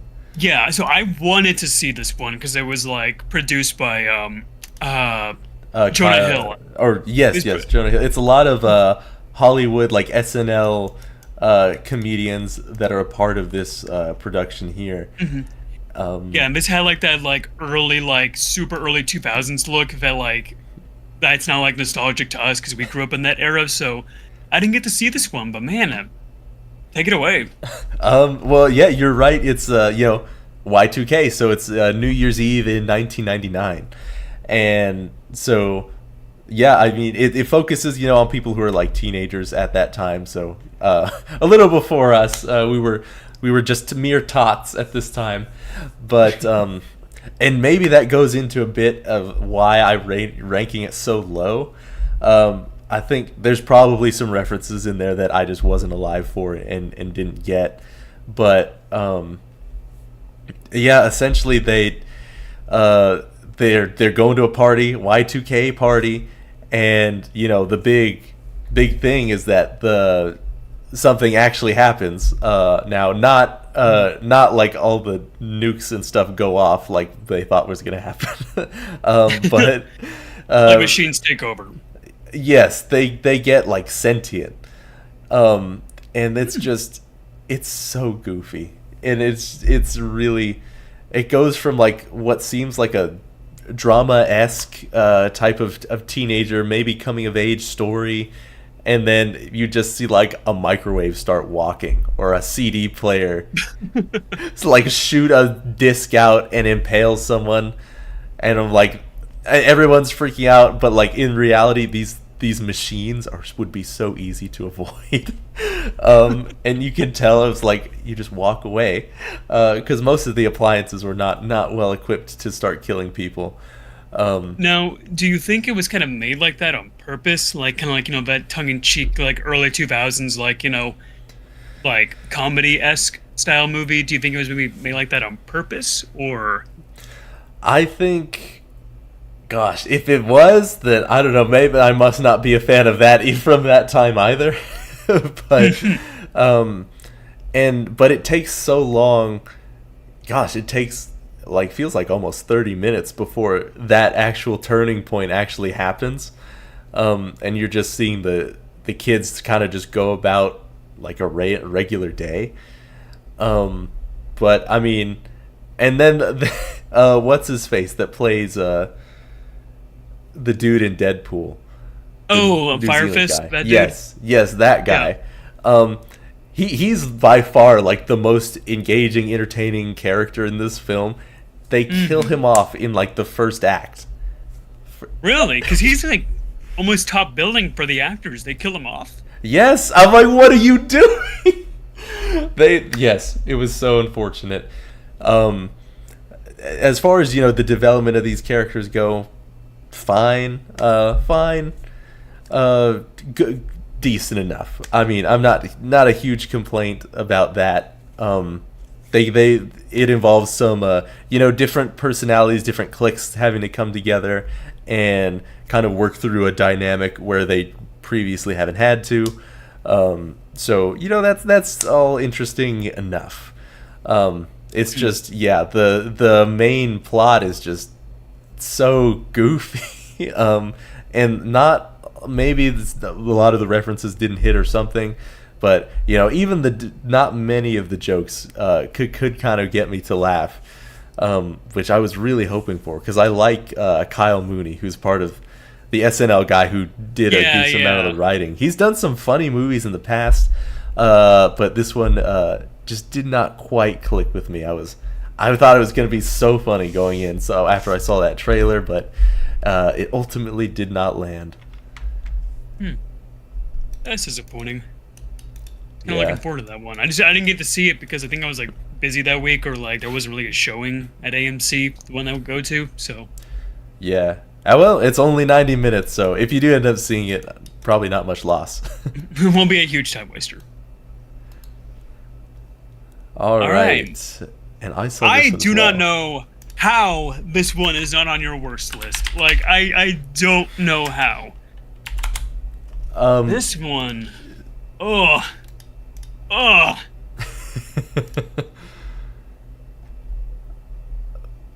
I this yeah I you might you, I can understand why it is. I For me it was the fact that I was really enjoying it up until the part where he was like betrays himself and is like Joker doesn't exist. I'm like, what? You had everything set up almost pretty well up until then. And I was enjoying the musicals. I also do like a musical, so I'm a little biased there. But I think they fit in kind of telling a look into the psyche of Joker and Harley here. So I think the musicals worked, and I enjoyed kind of the setup. I'm like, all right, I can see how the Joker's gonna Joker this up, and we're gonna get the crazy payoff. But of course, he renounces Joker, and we don't get the payoff. So I was pissed coming out of it. Yeah, that. So, at first I was like, it's actually an interesting twist. Like, I'm like, it's actually not a bad idea. It, subverts my expectations. But I don't know what it is about like car ride homes after watching a movie, but I feel like everything just like sets in on the car ride home, and I'm like, wait, that's stupid. Like, just like that. Just that like twist of like, oh, there's no Joker. It's like, that doesn't make any sense because you like led up to everything being like, Joker is Joker. Like, Joker is a creation of, society and a creation of, like everything around him, like created him into this, person. But just like the music didn't work for me because none of the songs are original. I don't know if you knew this, but like every song is a previously made up song. Like, even though it like kind of fits in, a lot of those songs are actually already written by other people. So it seemed like more like a jukebox musical than an actual musical, which I'm not a huge fan of. I love musicals, but not jukebox musicals. Lady Gaga, I thought she did okay. She's probably the best part for me because, she's a great singer. The visuals were really good in this one. The cinematography was really good, but I don't understand how this film cost $150 million. Like, I don't understand it. Like, just, like, 90% of the film is a recap until, like, the last, like, 10%. Like, just nothing in this film just seems, it feels like, like a long epilogue to the last film. The court scenes aren't interesting. Like, him in just in Arkham the whole time, was kind of boring. Like, just like, I feel like Joker Bomb was just a perfect, just like lightning in a bottle movie. Nothing else needed to be added to that. It was just perfect on its own. And the thing is, when they announced that this was going to be a sequel, I was hyped for that because I love sequels. I'm like, you know what? Joker and Harley are so insane. They could see, like, their reality as a musical. I'm like, that's perfect. I love what they're doing there. But nothing hit for me. Like this was just a complete dud for me. Yeah, it feels very much like Todd Williams made this to be like an apology for the first. Yeah, it seems like backtracks on every character quality that resonated with everybody about Joker. It literally seemed like he was trying to apologize to like news media outlets who were like reporting on, like Joker being a dangerous film. It's Inspiring like he was like, trying to shootings. Yeah, it's like he was trying to apologize for that. It's like, no, there's no Joker. People are just weird. Right? Everybody took it the wrong way. There never was a Joker, guys. Yeah, even though the movie's called Joker, but I just like I saw this with a group of my friends for my friend's birthday, and my friend was like, it was a huge like mixed bag. Like, one person thought it was okay. My friend who was celebrating his birthday, he really liked it. My friend next to me, he said, "What did I just watch? I hated that." So I can see this being a mixed bag for a few people. I know some are gonna love it, some are gonna hate it. But it looked like on Rotten Tomatoes, like, it seemed like it was a lot more hate towards it than love. But I don't know what they were doing here. Like, in my opinion, this film doesn't exist. Joker had no sequel. Joker had no sequel. There is no sequel. Joker had no sequel. Okay. There is no I had to do a mic check. That's so weird. I'm not getting any readings on it for mine, Mike. But we hear it on stream, so Okay, good. it exists. Okay. Should be good. Yeah. Yep, so that is my number 6 Joker, Folie à Deux. À toi. Adwa, whatever. You know what? I don't speak French. I guess this film's too smart for me. Folie croissant. Oh, croissant. Okay, I don't know if you got a chance to see Quiet Place Day 1. I never saw the sequel, so I didn't get to see this one. But Oh, yeah. I feel like you're in the minority here because I thought people actually really like this one. I mean, average, like, down the middle. Sure, pretty rated. okay. Okay, yeah. I can see it. I don't think anyone really hates this. It's just, and I wouldn't necessarily hate it either. But the fact that Getting we've seen the pizza's not a first plot? two, Caleb, that is the main plot line of the movie. So Getting pizza? What do you getting mean? pizza. So this woman that we've seen from the trailers, terminally ill. She's in New York when all of it goes down, and oh my gosh, the day one should not be called day one because the day one that I was looking forward to, where like we want to see the chaos, people are confused, don't know what to do with these things attacking. Wait, that's not the movie? I thought that would be the movie. You see it for like 2 minutes, and then she gets knocked out. What? Yes. Oh my gosh. And then it's like she wakes up and it's like the night. And then everybody's already organized and is staying quiet. I'm like, come on, man. Really? That would not take. This is New York. It would take like a week before they would realize, okay, we need to stay quiet. Honestly, yeah. But I mean, it is Look, still I placed early night days. Yeah. It is still early days of it. And there's they've destroyed all the bridges that lead into Manhattan. So they're trapped. All the aliens are trapped on the island, but there's still a lot of people stuck there. So military is running helicopters by, announcing meet at this place at this time on this day, and don't talk, or the aliens are attracted to sound but can't see. So pretty quickly everybody realizes what's up. So not much day one confusion, but. Yeah, she is terminally ill, and her because she's like she doesn't have. I think she has just a few months left, so she's like, fuck it. She's like, she has this one pizza joint in New York City that it's her favorite of all time, and now that everything is destroyed in New York, she's like. There's a pizza sitting on a shelf somewhere that's the last pizza that this restaurant's ever gonna make. I'm gonna go get it, and you're trolling me, right? You're trolling me. I wish I was, but along the way she saves this other dude that's in the poster, and he feels the need to follow her because he's intrigued at why she's not going to the rendezvous spot to get picked up. So they and it's not completely uninteresting because they do have moments where you learn more about her and why she's doing what she's doing. There are some emotional moments there, and they're able to kind of connect. I mean, that's fine. If there wasn't that, it would be like a 1-star, half-star. But getting pizza's not a plot. That's insane. That's really the plot. And yeah, and she starts off the film, very, down on your luck, as you might be if you're terminally ill. Pretty bitter, pretty cynical, and it's just a look into why she's this way, and how this other guy is able to connect with her as they go on this journey for pizza. But I mean, more or less, it's people. There's probably the same amount of the aliens as you get from the first two films, where it's people have tried to stay quiet, they don't stay quiet, they get killed. Same formula that they used in the first two, but dramatically less interesting plot, I would say. Yeah, because I really like the first one.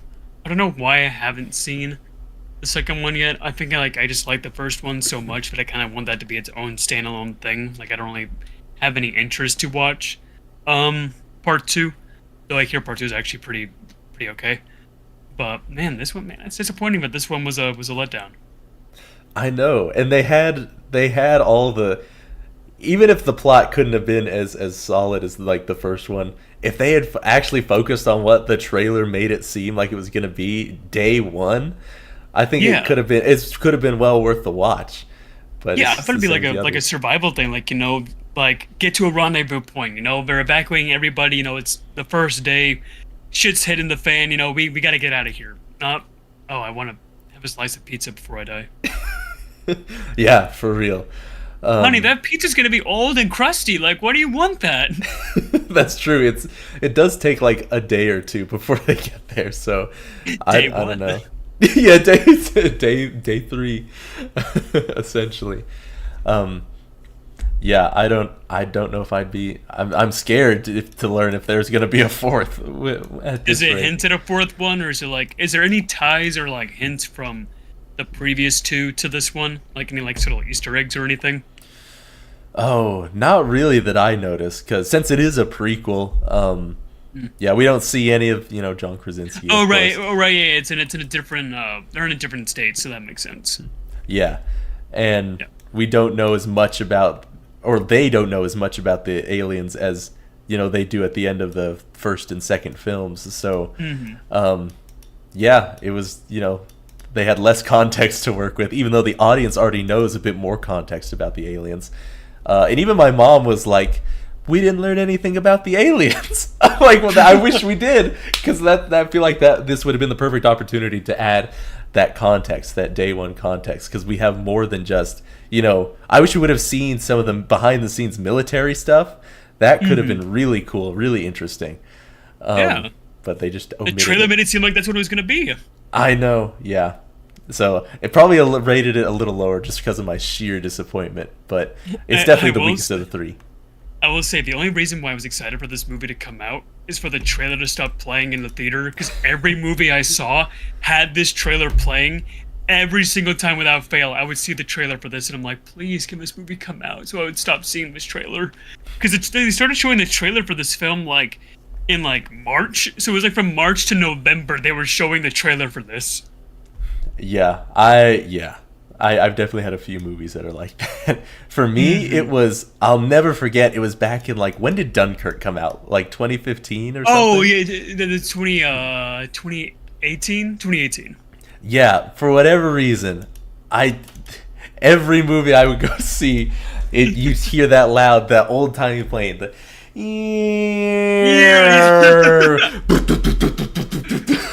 like I must have heard that like 500 times. It drove me crazy.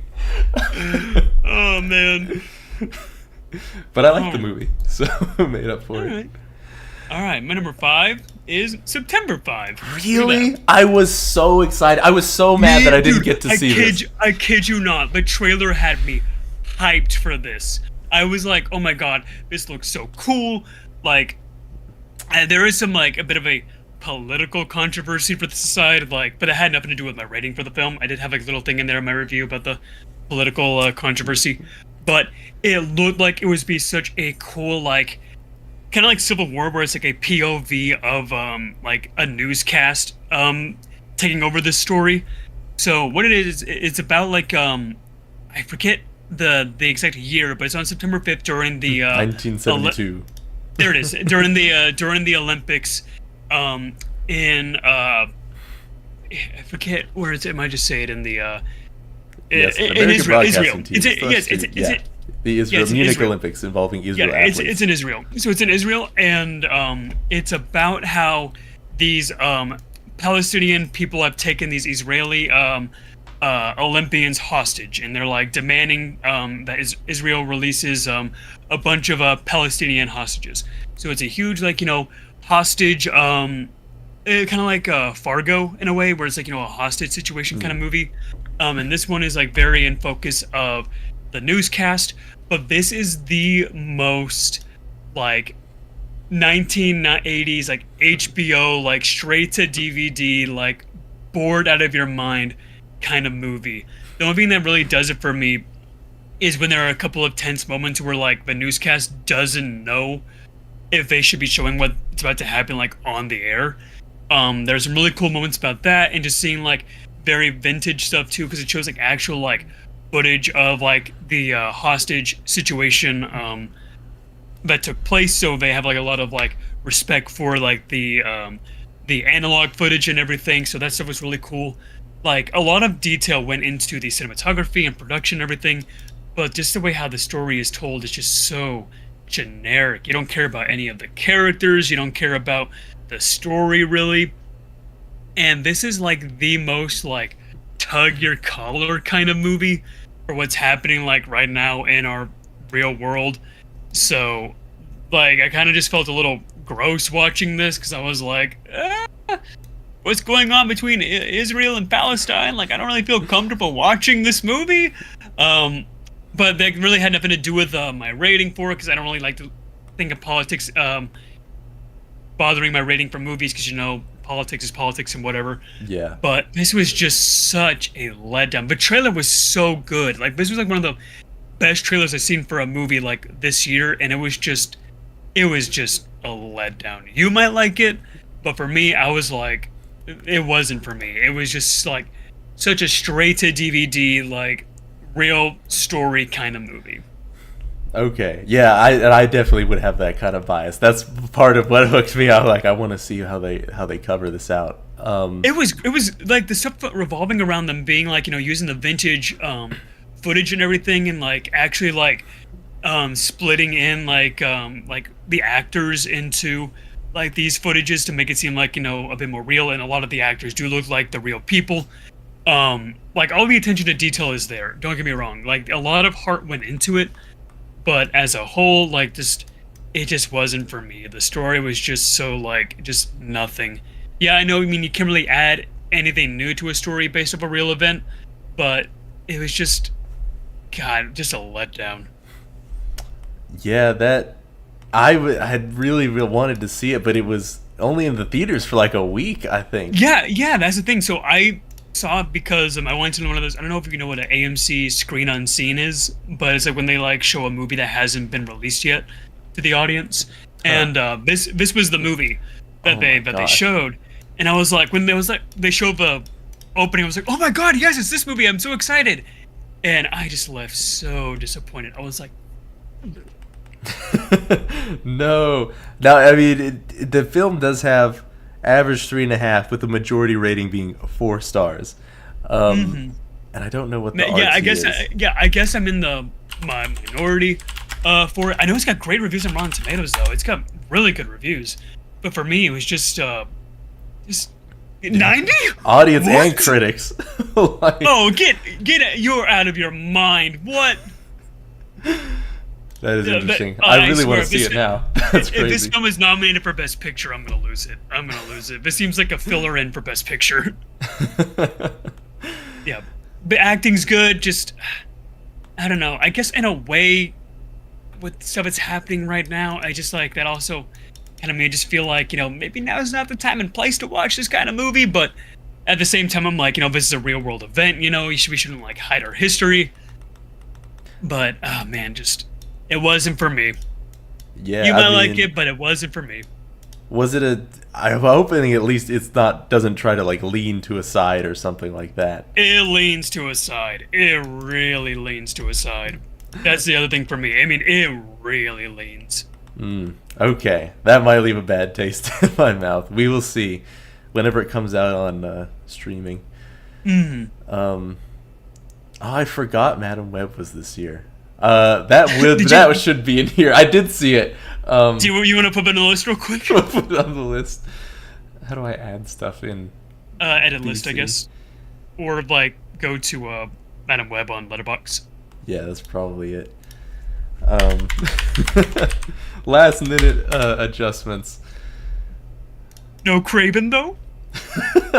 I'll spare Craven this year. We'll let Madam Web take the Spider-Man Sony heat. Bro, how'd you give this a 2? How is this a 2? I'm sorry, how is this a 2? Listen, No, I can't listen. I'm sorry. I can't listen on this one. We'll get to it when we get to it. We'll get to it when we get to it. There we go. Oh, where's the edit button though? Here we go.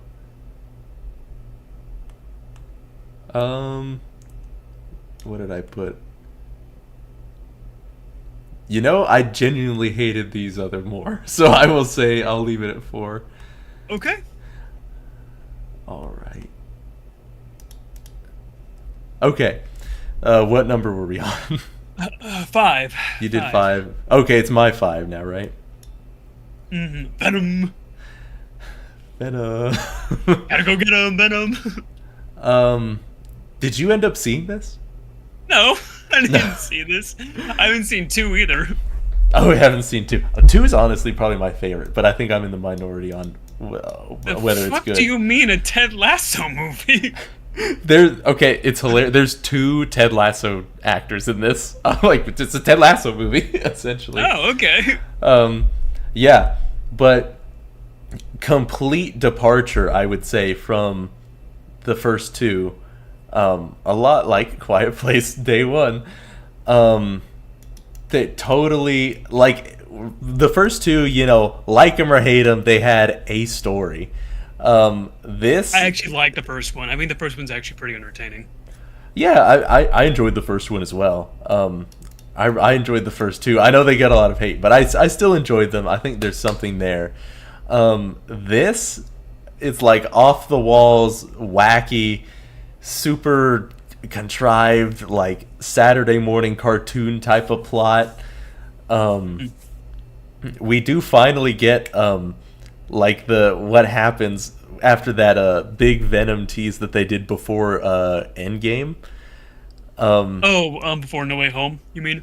No, it was Endgame, right? When they No Way Home, when they show like the little symbiote in the bar, right? Oh, yes, it was No Way Home. Okay, so not quite so long ago, but yes, we get a little bit extended on that front, but still doesn't pay off very well. Super Saturday morning cartoon, things that, like, are limitations inserted into the film based on, like, they just had to make something up, otherwise the plot wouldn't make any sense, and you can tell it. Because I think, yeah, it's in like the first quarter. It's like Venom cannot go full Venom because when I think something happened in the second movie, and now all of a sudden, inside of Tom Hardy and Venom is, I forget what it's called, the Crux or something like that, and and. He's got erectile dysfunction. Essentially. And actually the first, like, 3 minutes were so cool because Null is the villain that's painted. And you see him in this horror like setting, and he's like, go my minions, go find this Crux thing. It's like a MacGuffin. It's really a MacGuffin. Oh, it really is the Crux. I totally just pulled that out of my ass, but it really was called the Crux. Look, there we go. That's the Crux. I think so. But yes, anyway, like, he's got this thing inside of him, and in order for Null to return to Earth and take it over, it's like the plot from the Snyder Cut, essentially. Like, they've got to find this thing. So minions go forth, and these minions are bred to hunt the symbiotes, and they can detect only if Venom goes full Venom, full bodysuit Venom. They can detect exactly where they are on the planet. So they spend a good amount of time not in full Venom mode, and they've introduced this military branch that's also hunting them that feels kind of shoved in, but I guess it's technically necessary. They're doing tests on all the other symbiotes. And just some ridiculous shit happens. At one point, literally, to move the plot forward, he goes full Venom, not because, knowing the risks of it, not because he's in a bind and he's got to. He literally wants to do do you remember Mrs. Chen from the first one? Yeah. To dance with her, right? I've seen it in the trailer, right? To dance. Yes, just to dance. That's it. And they get captured. I was gonna ask, like, if he can't go full Venom, why was he dancing with her in the trailer? Because they needed to get captured. Is why. Because it's the last dance. That's why. It's the last dance, and to be fair, it was to an ABBA song. It was to Dancing Queen, so some points there. It was cool, but she has no. They literally just happened upon her in a Vegas casino. She has no reason to be there in the film at all. And I do like her though. I feel like out of everything with the Venom series, like I feel like she's pretty good. She is good. She's so charismatic, and she's still charismatic. She just adds zero to the actual plot, but at least she's entertaining. One of the highlights. So, but yeah, it just gets Saturday morning cartoons from there with the ending. But cool CGI fights. I will say most CGI fights than any of the other ones. The only thing I've seen from this movie, like in actual clip, because it's gonna become a meme right now, is the ending where it's like a montage to the set of like Maroon 5 Memories with Tom Hardy like walking like in New York, like the memories bring back you. Yes, that montage. It was kind of cringe. I won't forget you, buddy. Because it feels like, because I think like wasn't Andrew Garfield was supposed to be in this or something at some point, and it was Really? like written out. Yes, and I think that's why this is so bad, because they had to chop him out of it and just fill in the blanks. But if he was in this and they actually got a decent team, this could have been the best. But it just feels so disconnected from the first two. You don't even see the love interest from the first two, not a single time. Was there a love interest? Oh, her, the blonde lady, right? Yeah. Oh, yeah. Not in it. No, Miss Chen is the only one from the original. This just feels so disconnected. So I was pretty disappointed. Could enjoy the CGI fights, but was disappointed considering my past love for the two. Mm-hmm. All right. But Ted Lasso characters were in it. Yeah, it had I know Danny Rojas was in it, but who was the other one? Was it Keely? Yeah, it was Keely. Oh, okay, yeah, I thought I saw her in the trailer. Okay. Yeah. My number 4. I don't know if you heard of this one. Drive-Away Dolls. I don't think so. Yeah, I didn't like this one that much. Okay, so this is like a buddy road trip movie where it's like these two girls, one goes through a rough breakup, so it's like, what, we're gonna go to Tallahassee, have a fun road trip. And this is the most headache-inducing movie I've seen this year. Like, the editing is horrible, the cinematography is horrible, the weird transitions, like all the transitions are like iMovie transitions, where it's like, like a box flip or a wipe or something like that. And this is directed by one of the Coen brothers too, so I was like, man, this disappoints me. Like, the plot is just non-existent, like, because they like get a car from a car dealership that like's owned by like a gangster group, and there's supposedly like a briefcase in the car. So now like the mafia's after these girls, and you look in the briefcase and you learn that it's a bunch of like dildos and everything. So it's like, oh, I saw the trailer for this. That's ringing a bell. Yeah. Yeah. So the thing is, you don't know what it is until you like look at it. You see like a bunch of like toys and stuff in the briefcase, and at that point I was checked out. I'm like, what the fuck? Yeah, none of the jokes landed.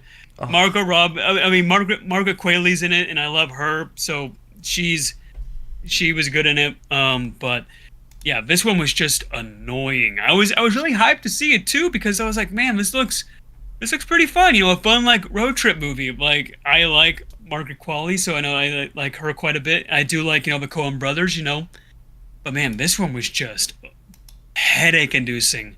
I was just like, this was a no for me. Yeah, these kind of movies, these like irreverent comedies, can be a little hit or miss. Yeah, and like, and also like, this is like takes place in the South too, so they have like the over dramatic Southern accent, like Sandy Cheeks Southern accent. So it's that for like an hour and a half, and I'm like, geez, please stop talking. Yeah, it looks like got pretty much down the middle ratings, average 2.8. So yeah, no, it doesn't look like this was really working for most people. No, this one really wasn't for me. There's really good like LGBTQ representation in it because the two characters are lesbians and they do end up like being in a lesbian relationship. Their relationship is believable. Their chemistry is the best part of the movie.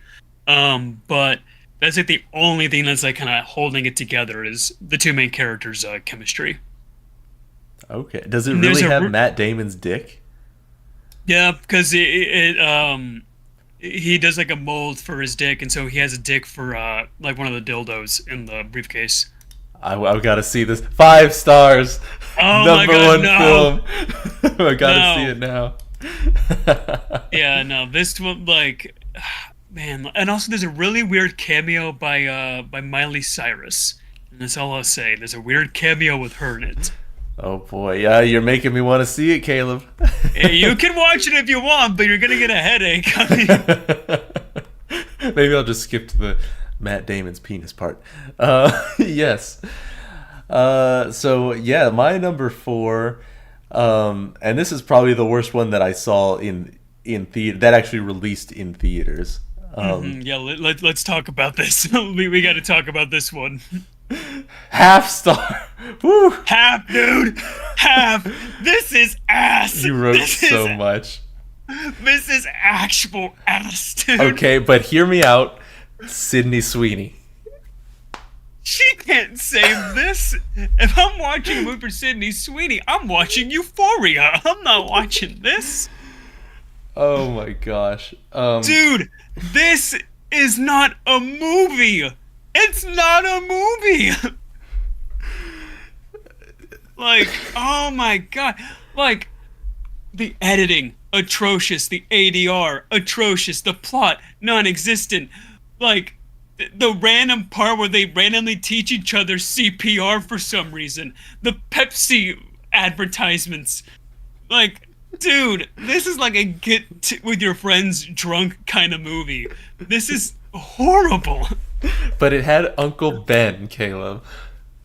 Okay, in my review, the only thing I said I liked about this movie, and then I gave it like instead of no star a half star, was because of Adam Scott. I like him. Like I think he's cool. He is cool. Really, the why it was, and 2 stars still below average. I will point out, but the reason it was so even made it to that was definitely the cast ensemble. The main reason I saw it: Dakota Johnson, Sydney Sweeney, Isabella Merced, Emma Thompson. It was almost every celebrity. You are a horn dog, dude. Okay, but it's like almost every single Hollywood celebrity that I've been attracted to. It's like in one single movie, Caleb. Like you don't even have to go separate out. Check the each of their individual So you're Instagram. saying, but this is a psyop. This is a psyop movie. They purposefully hired all these hot actresses just to get you in the theater. And it worked. And I'd do it again. I'd do it again. God. This is like a. It's not even like a. In a way, this is a so bad it's good movie. That's the only reason why I didn't make my number 1 is that it's so bad it's good.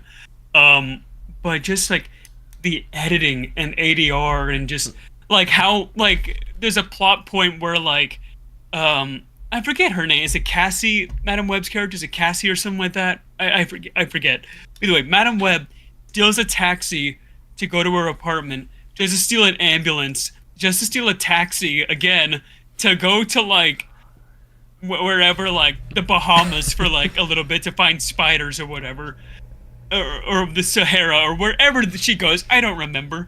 And when she leaves it, she's like, "Hey, you 3 girls, stay in my apartment, teach each other CPR for like a few days. I'll be back. I don't know why I'm teaching you CPR. Just go." And the villain gets killed by a Pepsi Cola sign. Oh my god, dude. I can't defend this movie. I think a couple of, if there's some parts that made me laugh, some of the jokes I think landed, but besides that, yeah, I mean, there's no question the entire film needs a lot of work. Especially with that, gosh, the getting blinded by a piece of debris, falling into the water at the exact right spot, Well, like they Chris, forgot to write it in. When you say this film needs some work, it does need some work. First, they need a plot. They need a script. Spider is the plot. Oh my god! And like the Spider Men, that's like, oh, hold on. I think I wrote down the quote for like it's like the oh my god! I think I actually have that in my notes somewhere because I was just so flabbergasted by like the line.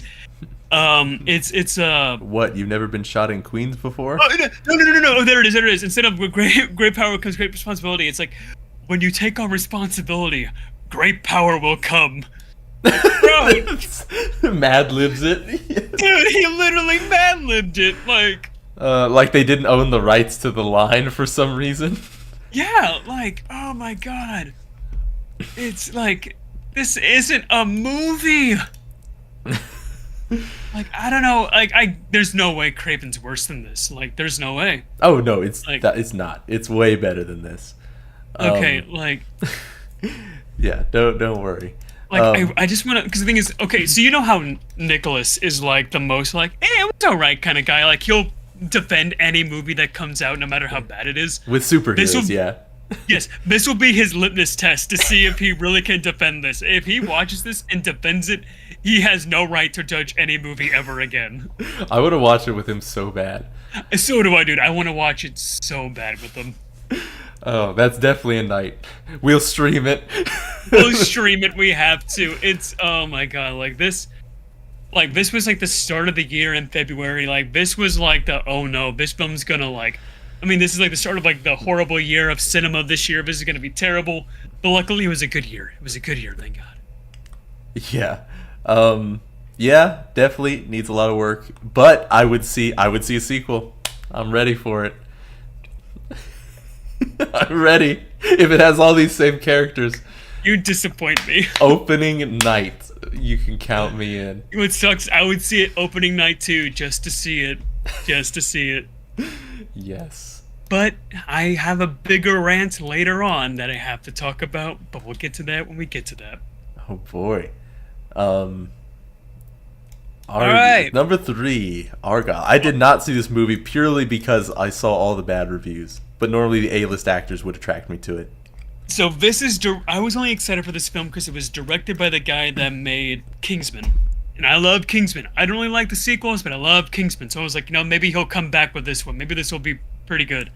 As you can tell, I write a lot for movies I don't like. Yeah. Yeah, so this one has a cool premise. So it's about this girl where she writes these mystery novels, or like these like spy novels, and everything that she writes comes into fruition somehow. Like, she just like ends up like just predicting everything. So this group of like evil spies wants to kidnap her and like use her power for evil and everything to like pretty much like force her to write a book for like bad things to happen. So very like Twilight Zone-esque kind of plot, really unique premise, but everything just falls apart. None of the jokes work. The story is terrible. All the chemistry between the actors are non-existent.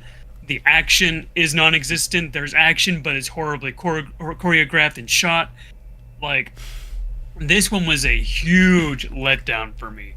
And at first I was really like trying my best to like really like it. But then it gets to the twist of the film where it's the bad guy is secretly the girl who can write the book. The bad guy, Bryan Cranston, is secretly her father. And also, the girl who writes the book was also a spy, but she got amnesia. And she was also the wife of her, like, new spy partner that she's hanging out with. So, like, all, like, these twists come out of nowhere and just make the film more just, like, just weirdly complex for no reason. Like, all these different things that are happening. And then they gotta go to the secret spy base on a boat to stop Bryan Cranston. And just all of these different things happen. And, oh my god, this was awful. This was, like, this movie made me sick. It was just, ugh. That's what I was hearing across the board. Yeah, with an average of 2.3 stars. Um, Oof.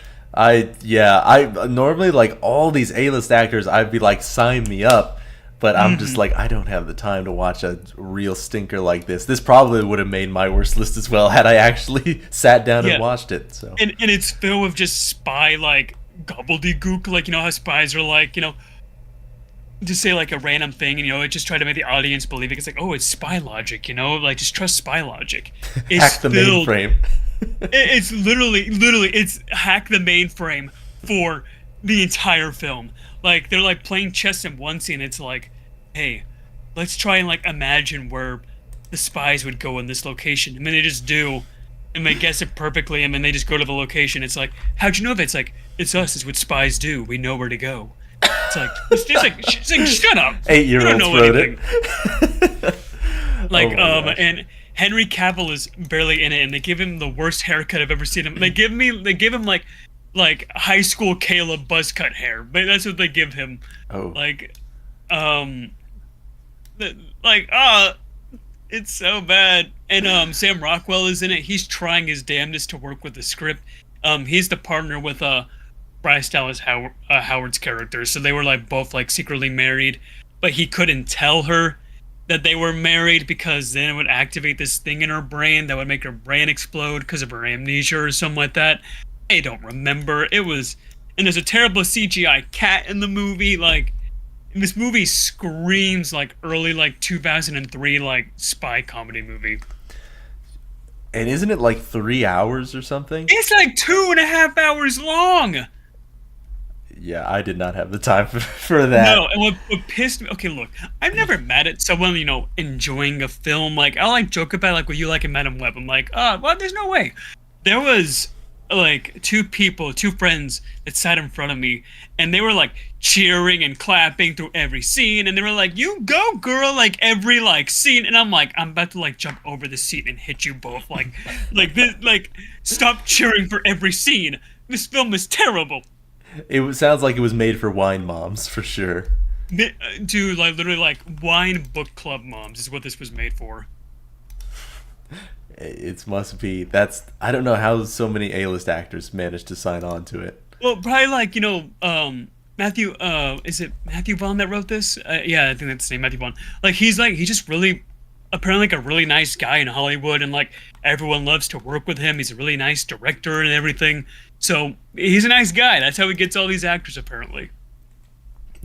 Well, that sounds like he's not going to get very many more in the future.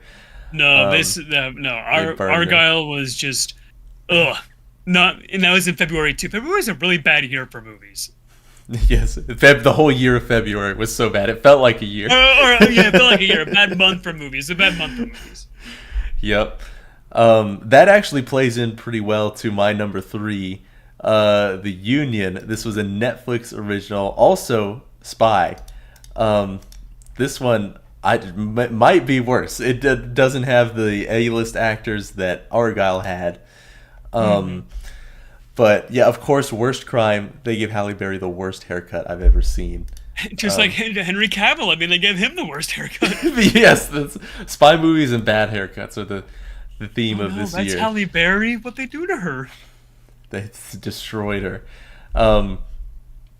Yes, basically it's like a kind of a fish out of water. Mark Wahlberg is thrust. He has 2 weeks to learn how to become a spy because he gets thrust into the world, and they need him to stop I forget some MacGuffin from getting into the bad guy's spy hands. gobbledygook. Exactly, it's spy gobbledygook. And yeah, classic. You're under never before heard agency called the Union. And it's pretty much every spy cliche in the entire book that you can possibly think of manages to not only find its way in here, but they act like it's never been done before. It's one of the most bland movies I've managed to see this year. Really nothing to redeem. Not even a so bad it's good. It's just bland and meaningless at best, and outright annoying and cheesy at worst. Outright awful Netflix original. I was gonna ask, is this a Netflix movie? I was gonna ask. Yeah, my next three are Netflix movies. Him. Yeah, they were not good. But yeah, do not watch it. There's plenty of better spy movies out there. So bad year for spy movies too. Got it. Absolutely. All right. Because I got one more left, and I'll let you hit your number two, and we'll do our number ones together. Okay, yeah. Number two for me was another Netflix original, Trigger Warning, with Jessica Alba. But, gosh, I honestly barely remember this. It was so bad. But she's like she's a Marine.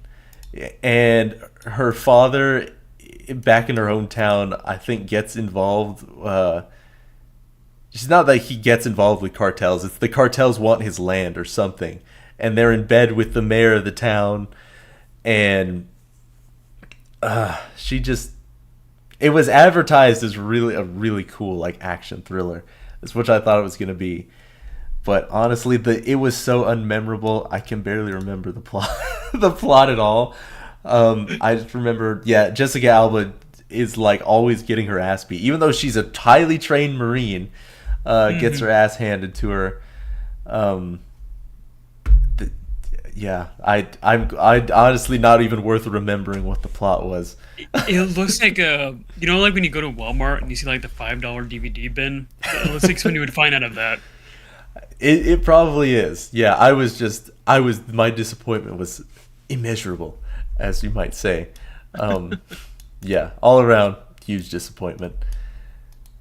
All right, I mean, a film so bad you can't remember it. Now here's a film I wish I could forget. Ladies and gentlemen, my worst film of the year. Borderlands. Who could have seen this coming? I wanted to see just to see how bad it was. It is bad. So this film, you know how it was between this and Madam Web. Like, okay, either or is my number one. You know, I'll be like, no, there's no way anything could be Madam Web. I'll be like my worst film of the year by far. And then I saw Borderlands. So I'm not a huge fan of the Borderlands games. I'll get that straight out. I don't think they're that funny. I find them kind of like high school toilet humor kind of games. I mean, the gunplay is pretty cool, but that's about it when it comes to the Borderlands games. But when I saw that the opening day of this movie had a 0% on Rotten Tomatoes, I had to see it. I just had to see it. And I saw it with my friend Anthony, who actually knew stuff about Borderlands, so he was like my informer about the stuff. Like how I was with you with Dune, he was for me with Borderlands. And literally nothing happens in this movie. Nothing. None of the characters do anything. The plot is just like, oh, get to a vault, like how it is in the Borderlands games. It's just a horrible, like, adventure road trip, like, adventure style kind of movie.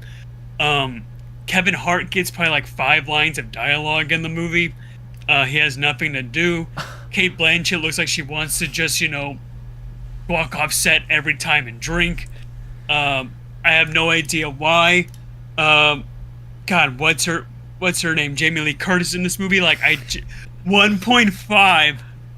Yep. Oh, man. Like, this is like nothing really happens. Like, it's hard to say that. It's hard to, like, describe a movie where nothing happens, but literally nothing goes on in this movie. Like, in the very end, when they beat the bad guy or whatever, like, they're celebrating, and then one girl goes, you know what that sounds like? It sounds like freedom. And my friend next to me literally went, freedom from what? What was the bad guy here? Oh my gosh. Oh man, it's literally just a non-plot. It's just a nothing burger of a movie. Jack Black is so annoying, but hey, they got that right because Claptrap's annoying in the video game, so hey, they got that right. He is. God, just like, and the thing is, what's crazy? So there's some like drama about this film. So I don't know if you knew this. This film was supposed to be directed by the guy that created the Last of Us TV show. Oh, So really? yeah, so he had a plot and everything, and like the reason why all these actors are here is because they read his script and they were all like, oh man, this is like a phenomenal script. We all went on it. This is gonna be great. Like, let's do this. But then, Gearbox and all of them were like, this movie isn't Borderlands enough. So they took away his script, and they made Eli Roth, the director of his film, rewrite the script pretty much. And all these actors were stuck on this film because of the contracts and everything. So they were stuck with this film, and the script was so much worse. It was awful. It was nothing like what it was nothing like the script that the original director wanted to make. Like, just, oh my god, this was bad. Like, my friend and I were just like sitting outside of the mall when we saw this, just talking like for an hour of just how like we hated it. He hated it more because he's a Borderlands fan, so like there were parts of him where he was like, they got everything wrong in this movie. Oh my goodness! I hope we see the unreleased script get leaked at some point so we can know what it would have been. God, I hope, because literally, like, I would not be surprised if the script for this film was like 2 pages. Like, it's such a nothing movie. Like literally the first. So the opening is like an exposition of like, here's the land of Borderlands, and then it shows like Kate Blanchett in a bar 'cause she's like a bounty hunter or whatever, and then like the very first line is like, I'm getting too old for this shit. And I'm like, okay, here we go. The most cliche dialogue ever. Here we go. And it just gets worse and worse and worse and worse. AI wrote it. I'm convinced. I wouldn't be surprised. I wouldn't be surprised if this is the first movie made by AI. Like, I would not be surprised. I think this also would have made my worst. I mean, how long is it? It's 90 minutes. Like, they try to get that film done quick. It's 90 minutes. Okay, I might see it then just to see how horrible it pulls off. Yeah, the thing is, this isn't even a movie where it's like, get drunk with your friends and watch it because, there's not really enough to laugh at it. It's such boring. Like, you can watch it on your own and, like, just try and, like, get some entertainment on your own, but this is not a, like, get a group of friends together and, like, drink and have a good time kind of movie. Okay, yeah, that's unfortunate. This poor actress here going from Barbie to this. She went from Barbie to this, and I'm sorry to say she's the worst part of the movie. She's the worst part. She's so annoying. Isn't that what her character's supposed to be? I thought it is, but imagine like every like high schooler like running through the halls like Naruto style kind of person. That's this person in character. Oh no! Bury the film. It's that bad. Oh my god! I felt embarrassed for her watching this. That is so tragic. Wait, who gave it 5 stars that you liked? Yeah, just the cinema is back. Which is it could be. It was a Bordillion out of 10. Bordillion out of 10. Oh. Incredible. Godfather fans should watch this movie to finally see something good. Let's go. That's so funny. Incredible. So yes, ladies and gentlemen, that is my worst film of the year. All right. And my worst film, also another Kevin Hart one. Kevin Hart had a rough year. This is another Netflix original. I think I remember the parts that I liked the least. It was. Are you sure this is only Netflix? I could have sworn I saw a film about like a plane, like a trailer for a movie about a plane that came out like either this year or last year. I'm pretty sure it's a Netflix one. It's 2024 for sure, but yeah, it's another one that is just, Oh, I'm thinking of a movie from 2023 called Plane. It's literally just called Plane. Well, that would explain it. But yes, this film where a description of the general heist genre is basically the entire plot. Super cliche. Like, I think I may have liked a few reviews maybe, but it was like, yes. So the it's your classic intro character intros. like Suicide Squad kind of. Yes, but the titles, The Hacker, The Safecracker. Those are the name cards. Like, when a movie flashes the hacker and the Safecracker name cards, you know you're in for the most uninspired movie of the year, and it's only January. God. It's only January. Yeah, it was a January film. Oh man, you had a rough start to the year. Yeah, it was so horribly bad. And a predictable twist, cliche heist twist. The real heist was happening somewhere off screen the whole time. Who could have seen that twist happening? The heist was the friends we made along the way. And honestly, that's probably part of the theme. Literally, like, after he's done, the moment after he's done explaining what the real heist was that happened off screen, it's like, all right, everybody, hands in, and then they do this, and then it cuts to credits. They do the, oh, you can't see me, but it's the hands in, and everybody like 1, 2, 3, like this, like 1, 2, 3, go team. Yes, it's literally that for their team, and then cut to credit. You're joking. It was so bad. Yeah. Chris, I think you found the first movie made by AI. Yeah, I might have. Kevin Hart is writing Kevin these Hart's with AI. an AI. Kevin Hart's an AI psyop. Yep. Oh, he must be. Yeah. Oh, it was pretty Kevin rough Hart year. produced this too. No, he didn't produce it. He provided. I basically that said produced for a minute. I'm like, there's no way he produced this. No shot. It would have at least been funny. Oh my god. That review, unrelease this, unedit it, unfilm it, delete Netflix. Cindy has good reviews. I like her. Oh yeah, she's great. Yeah, truly terrible. Maybe Red One belongs on this as well. I forgot to review it, but I did see it. Did you end up seeing it? Red One. Oh, is that the Christmas movie? Yeah, with The Rock. No, I didn't see that. I was gonna spend Christmas with my family, not watching that. Well, fair enough. I think it's a little overhated, but ultimately, yeah, no, The Rock is just Rock. Just I'm at plays this the same point guy where the I'm whole done. time. I'm done with The Rock. Anything We're The done. Rock's in, I'm just done. That's fair.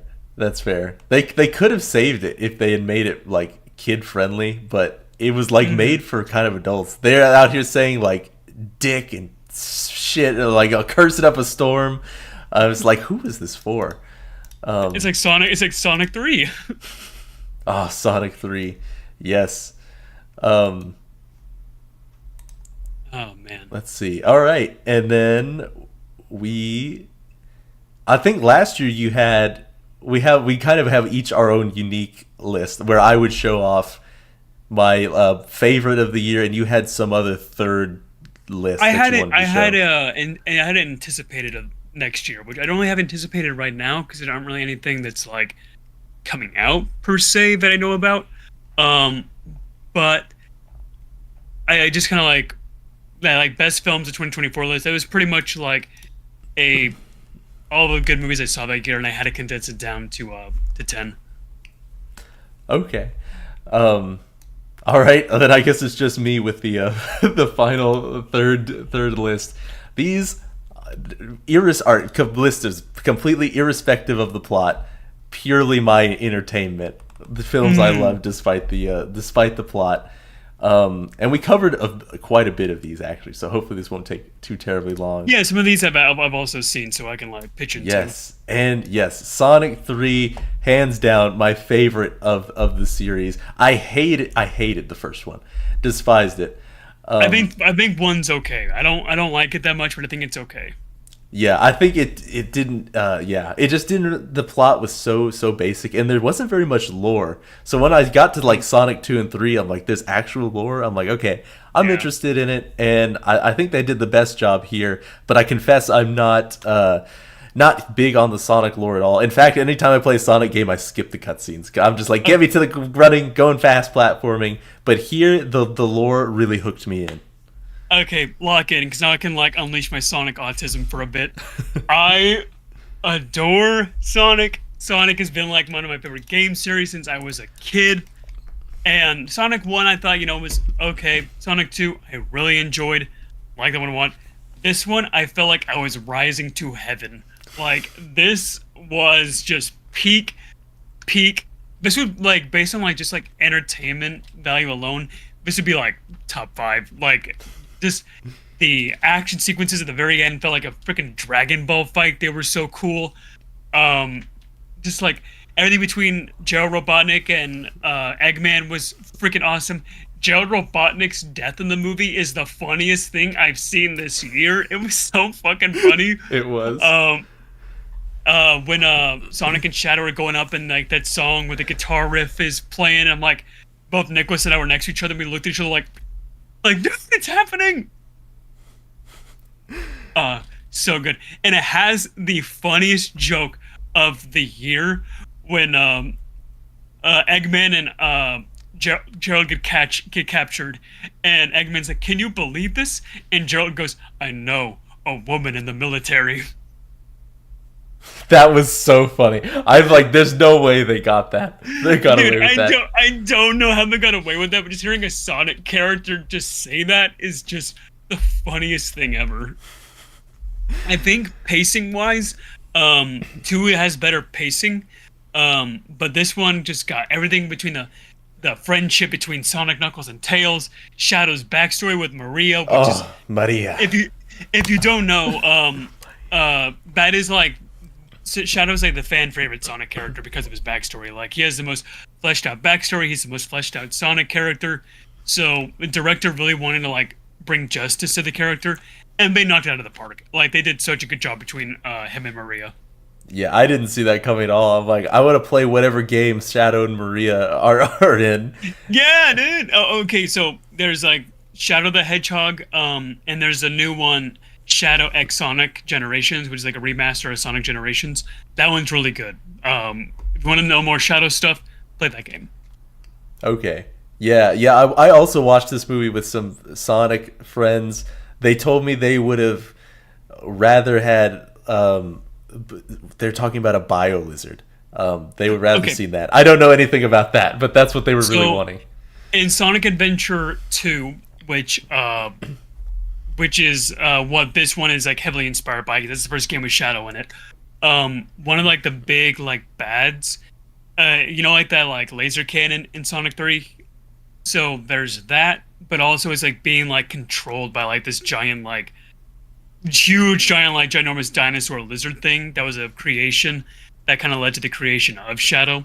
There was a lot of lore with that thing, but obviously I think that would have been jumping the shark a bit if they added that in this movie, so I'm glad they didn't do that. Yeah, I didn't know much about it. I played Sonic Adventure 2, but I skipped all the cutscenes. I'm like, I just get to the platform. What do you mean? Okay, play it right now. Play it right now. Play it right now. I played it. Oh my gosh. Well, admittedly, back in that day, storytelling was not the most engaging, and I was just like, just get me. I want to go fast. I just want to go fast. You're out of here. I loved the gameplay.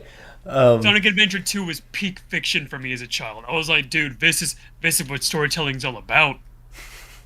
Apparently, I believe it because it was told in an engaging way. I'm now interested in Sonic lore. I'd never cared one iota for Sonic lore before these films. So well, now you will. They did. The only other gripe would be the middle section where they break into the military base. A little corny, a little uninspired. Yeah, I wish instead of like focusing on that weird like dance they did more like Shadow and Maria's stuff, because I feel like they could have done a bit more. Well, honestly, they did perfect with them. I just wanted more. I just wanted more of their story. Yeah, for sure. That was definitely super compelling. I didn't think we were gonna get that level of lore. That's pretty cool, I think. Also, I've never seen Harrison laugh so much in my entire life until the point when Gerald died. Like, when that happened, like, he literally bursted out laughing in the theater. It was so funny.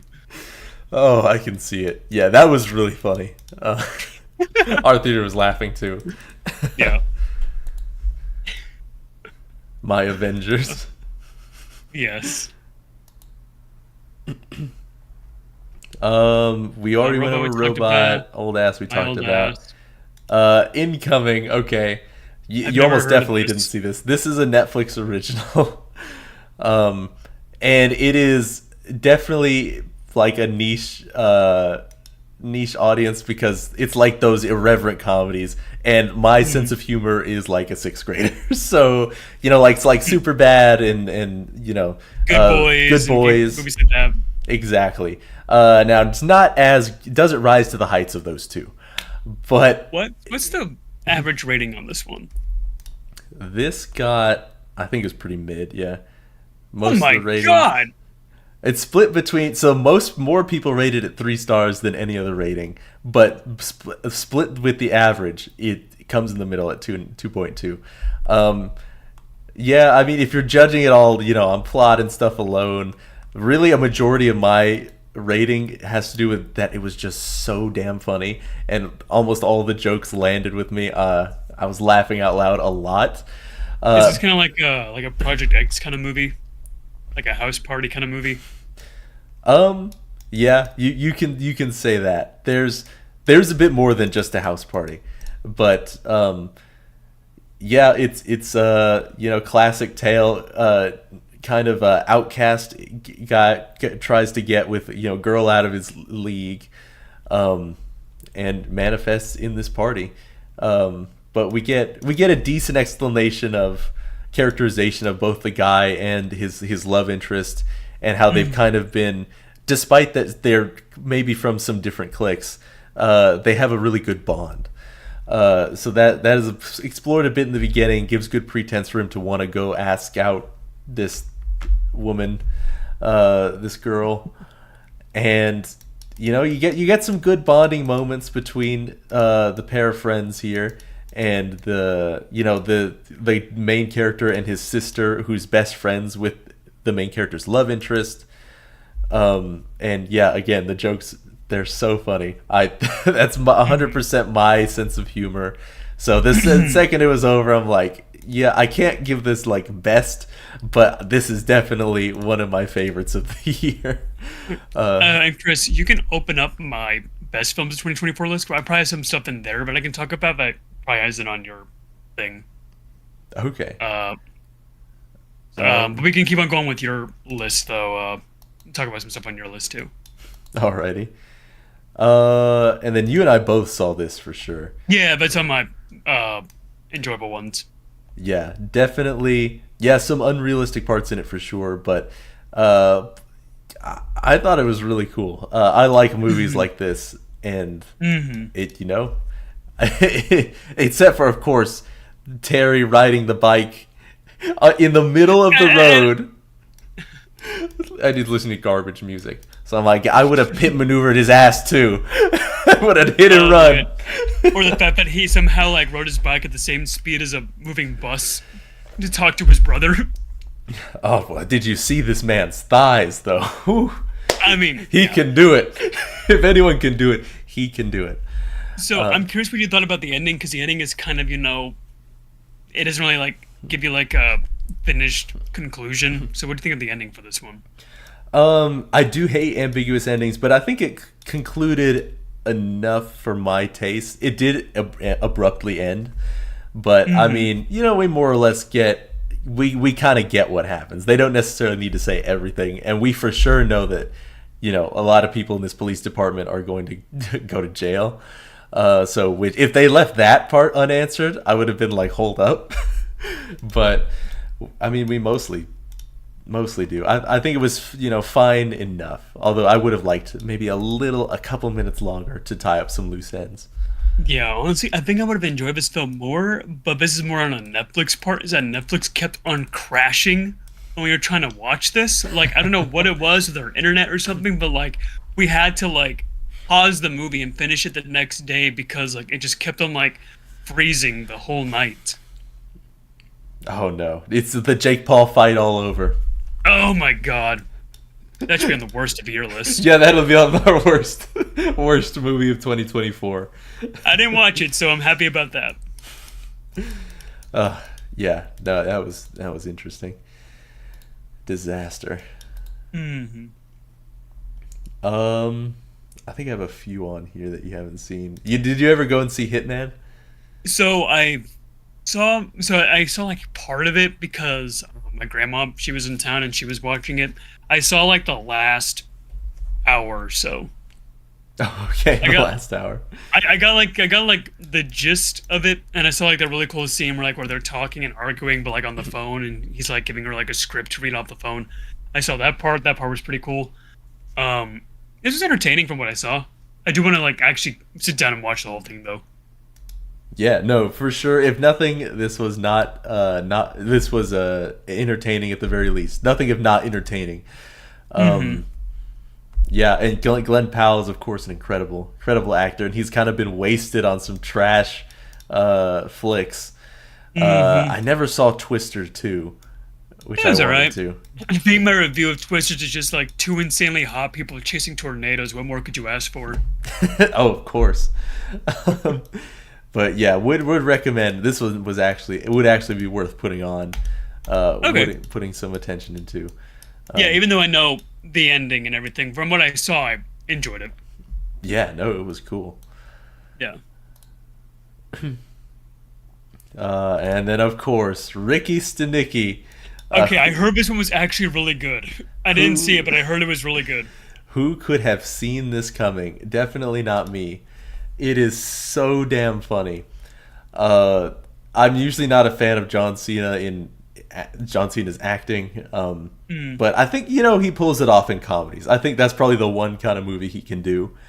But yeah, I mean the plot's not even like awful. It's enough to keep it afloat, and the rest between the performances and the comedy, it all comes together into one super entertaining package where they hire John Cena to play the friend that they make they're like up their friend or something every like that. time they want to get out of something with their wives.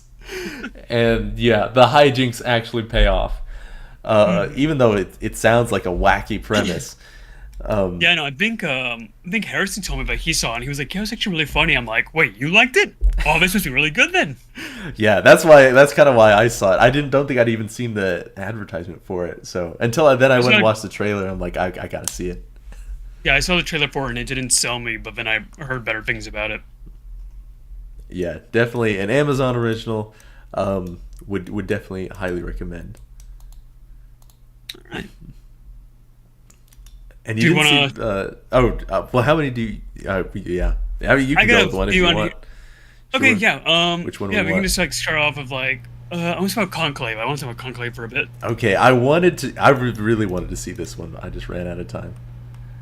Really, really good. I think Ralph, is it Fiennes? Is that how you say his name? He's locked in for probably winning performance of the year. Like his performance is really, really good.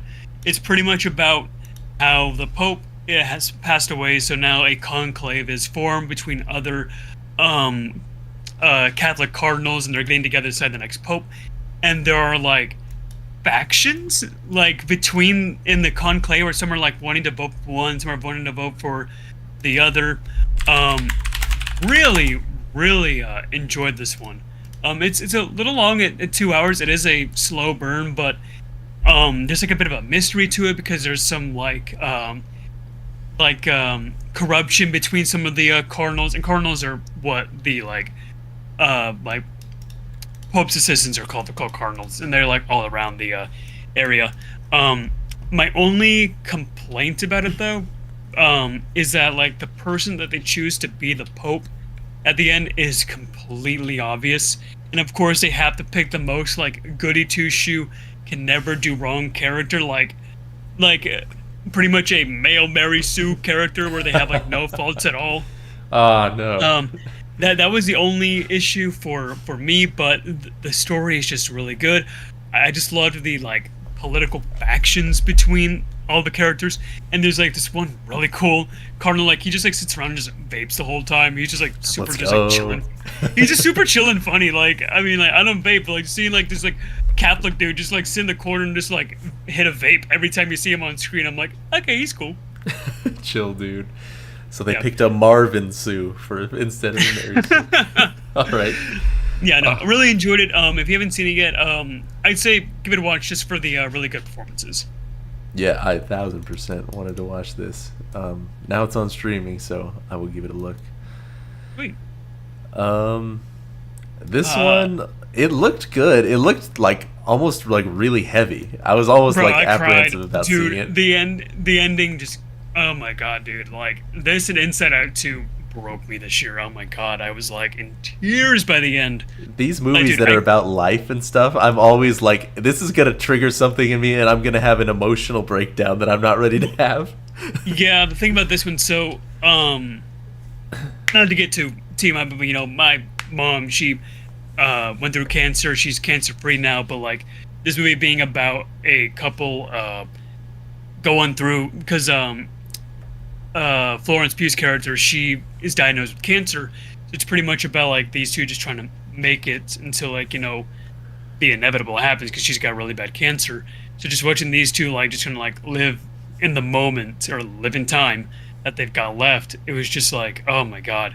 And the final shot of the film is just so just like somber and just heart-wrenching. Like the entire theater just bursted into tears at the end, dude. It's a good watch, but I never want to watch it again. It's too sad.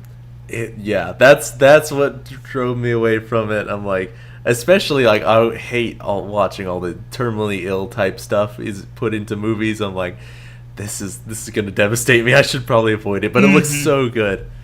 Yeah, it's a sad watch, but the chemistry between Florence Pugh and Andrew Garfield is like some of the best I've seen this year for chemistry characters.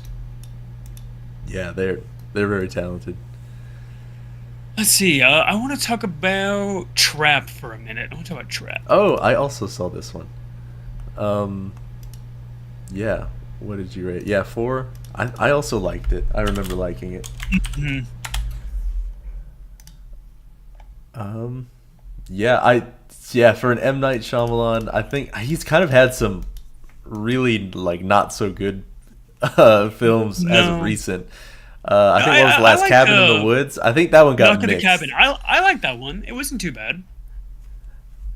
But this one, like, this is like, I don't know if you've ever played the Hitman video games before, but this is literally just like a Hitman scenario where it's like one dude trying to like be in disguise and like knock people out and take their disguise so they're not caught and everything. Like, this was just a super entertaining film. Like, but what really just bogged it down for me was like the last like 20 minutes where like the singer starts to get involved, and then like they go to the house, and then the main character, like, he just gets dumber and dumber as the film goes on near the end. Oh yeah, the ending unravel. I hate the ending. Like, it would be like 4.5 if they did a better ending. The ending is horrible. I hated the ending, but the first like hour and 15 minutes is so entertaining that like I was like, yeah, no, it's too entertaining for me to like give this a bad rating. Yeah, while they're at the concert, I'm like, this is so cool. Like, how is he gonna get out of this one and that one? I'm like, let's see it unravel. And then you know, his daughter's starting to act suspicious, so it's like, oh, now the daughter is like, you know, kind of like getting involved in here. But then like when it's like, oh, let's go in the limousine of the singer, I'm like, okay, you're kind of losing me now.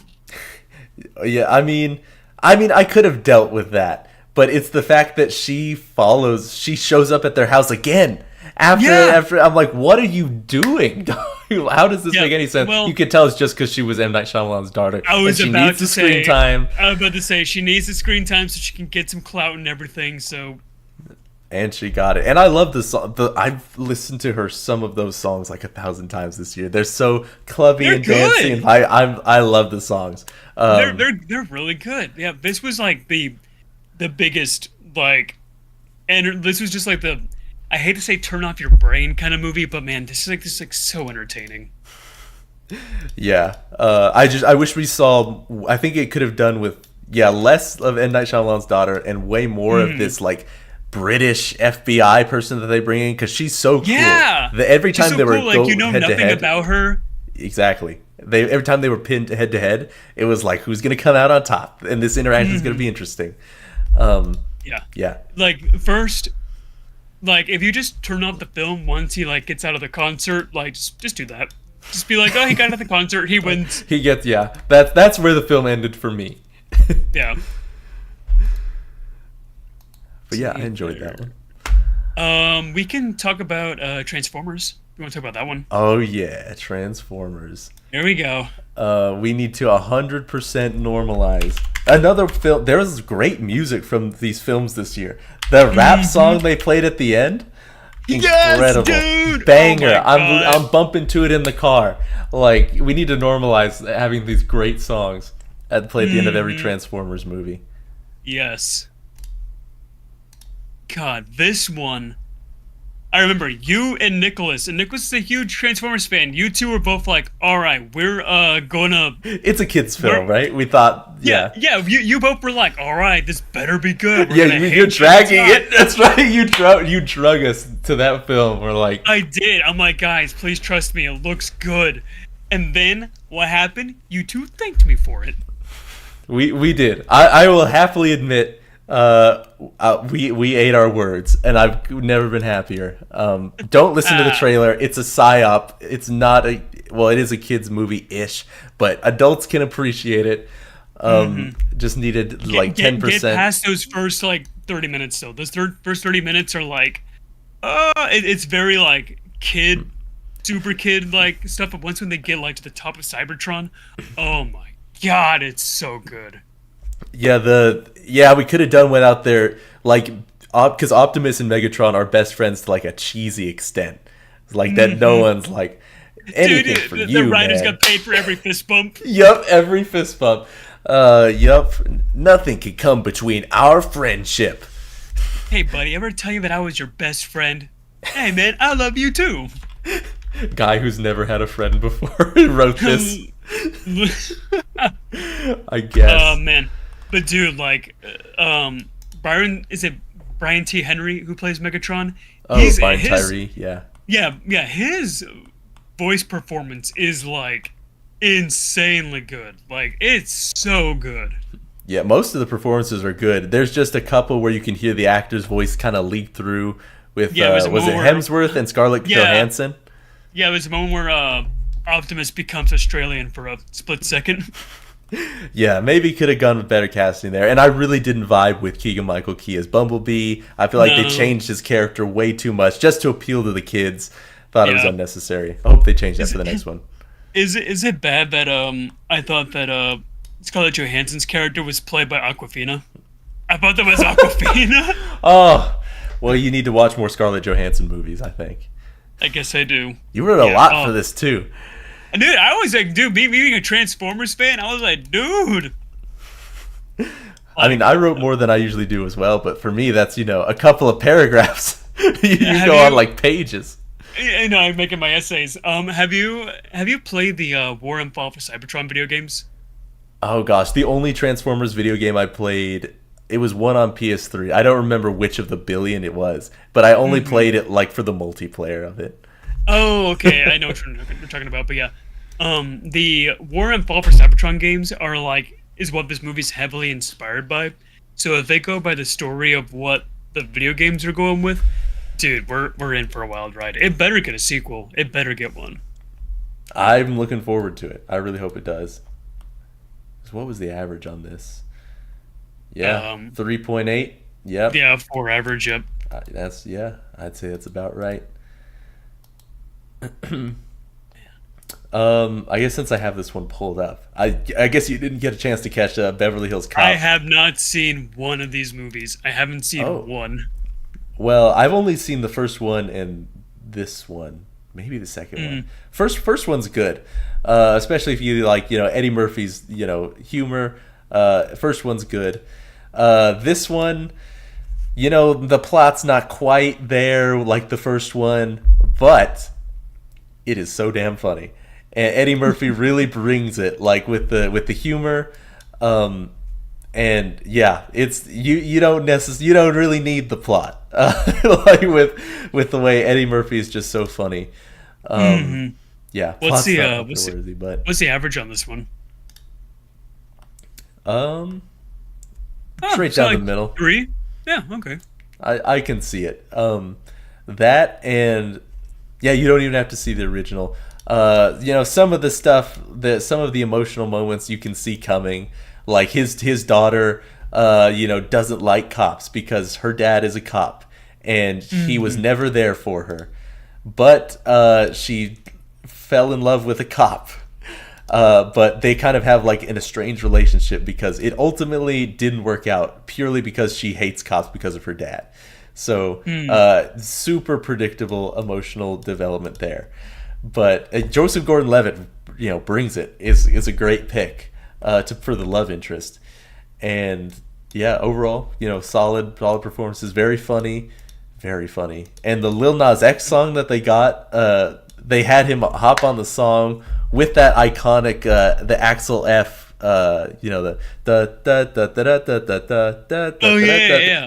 way that he was able to work that into a song was great. I loved the song that he got out of this. So I mean, you and I know we love him, so we're both huge fans of him. So yes, definitely check out both the song and the film. Oh, we can talk about Beetlejuice. That's true. Where is it on yours? I don't think I had it on there for some reason, but I really enjoyed it. Yeah, you and I, both huge Beatle heads. Saw the musical this year. We saw it together, dude. That was awesome. A crying shame that I had to work on opening night and we couldn't see this together. But I know. You were there in spirit next to me. Right? Yes, that's what I felt. Definitely through this entire runtime. And that's really, I think, the fans like us is who it's going to appeal to a majority wise. Because the plot doesn't quite live up to the original plot, but the reminiscing and the nostalgia that are here, and Jenna Ortega is enough to. I think it at least captures the charm of the original, if not the story. I mean, the practical effects and set designs are like S tier, like Oscar worthy visual effects, like so good. A lot of love and detail in this one. I love how similar to the first film, there's a lot of like stop motion animation instead of like using like animatronics or anything like that. That's really cool. I do like how they implemented the dad from the first one into this movie, like how he got like his head chomped off by a shark. So they because they couldn't have the actor in the movie, obviously. So they found a good way to add him in there. This one was just a really big surprise. Yeah, mostly pretty entertaining. There were just some parts that really stood out, like I wish we had focused more on this the ghost kid, because he's dealt with like in an instant, and that whole plot point. He was my least favorite part. I mean, they needed something for Jenna Ortega to do, I guess. And it's not like it's the least interesting way to maybe set up a potential conflict. It's cool. The ending, they handled it. Other than the iconic line, he's like, as I laughed out loud, he's like, as Dostoevsky once said, "Later, fucker." Send them down to hell. Like, that was cool. All right. I know. I was like, because I was thinking, like, how are they gonna get their F-bomb in there? When they said that, I'm like, dude, this is peak. Like, oh my god. Amazing line. Yeah, and the ending like dance, the wedding dance is so good too. Dance is good. Yeah, 100% captured the charm. Like, Michael Keaton brings the same charm that he brought back in the 80s or whatever. It's crazy. Like, he's like 80 years old now, and he's still bringing in like a good performance like this. Like, just really, really good. He's still bringing it. They didn't ever. Whenever they have to address the fact that the dad never visits his living family, they don't ever address it. Why he never shows up. They don't explain that, or explain how he automatically recognized Jenna Ortega in the underworld, because he's been gone for like decades, or not decades, but like 10 years or something apparently. Well, he said, he was like, you might not be able to see me, but I've been watching you and your mother. But they're never like, why can't we see you? Why can't we see literally everybody else except you? It doesn't make any sense. Yeah, I really didn't like the to somehow get like the Maitlands out of the movie. They were like, oh, I found a loophole, so they're no longer haunting the house. Yeah, that was odd. I think it would have been better if they could have got them back. But I guess, I don't know. Alec Baldwin's just too old now. I don't know. Must be. Because, they wouldn't age, would they? I don't know. No, I guess not. Also, there wasn't really a huge amount of stuff going on with Beetlejuice's ex-wife. She I was a cool know character. they set that up so well. I was like, this is gonna be such an exciting thing to watch in the final act. The musical number when she's like stapling herself back together, like I'm like, oh my god, this is so cool. Yeah, and then a perfect use of Danny DeVito. Just a few Yes! seconds, but every second he's on screen is iconic. Yeah, it's so good. Yeah, I just wish it pulled together a bit more in the end because the ex-wife didn't have much to do. The police don't have much to do, even though they're set up the whole time. And I was interested in the setup. I'm like, okay, we got like 4 different subplots. You know, this could have come together to be one solid plot, but they just kind of fell apart. Each individual fell apart at the end. But I really enjoyed the setup plot-wise. Yeah, I'm just happy that this one was as good as it was. Like, it's obviously not as good as the original, but I'm happy that, like, I can have this one play right next to, like, the first one, like, in a movie marathon and still have a really good time watching this. It could have been much worse. This could have easily been, like, a bomb, like, one of the worst of the year if it wasn't played right. But it was, God, like, you know, Beetlejuice fans like you and me, like, this was for us, and we were very pleased. Yep, it worked out. I think the rating for that one too is pretty good. There were a lot of like 4 stars in that one. Yeah, pretty well. Yeah, and then I don't know if you ever got to see this one. Came out right at the beginning of the year. I wanted to because I heard it was like really funny, or not funny, but really entertaining. It was so entertaining.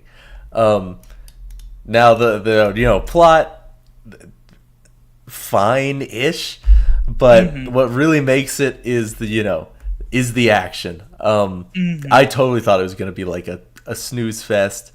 And some of the established agency, they're called beekeepers.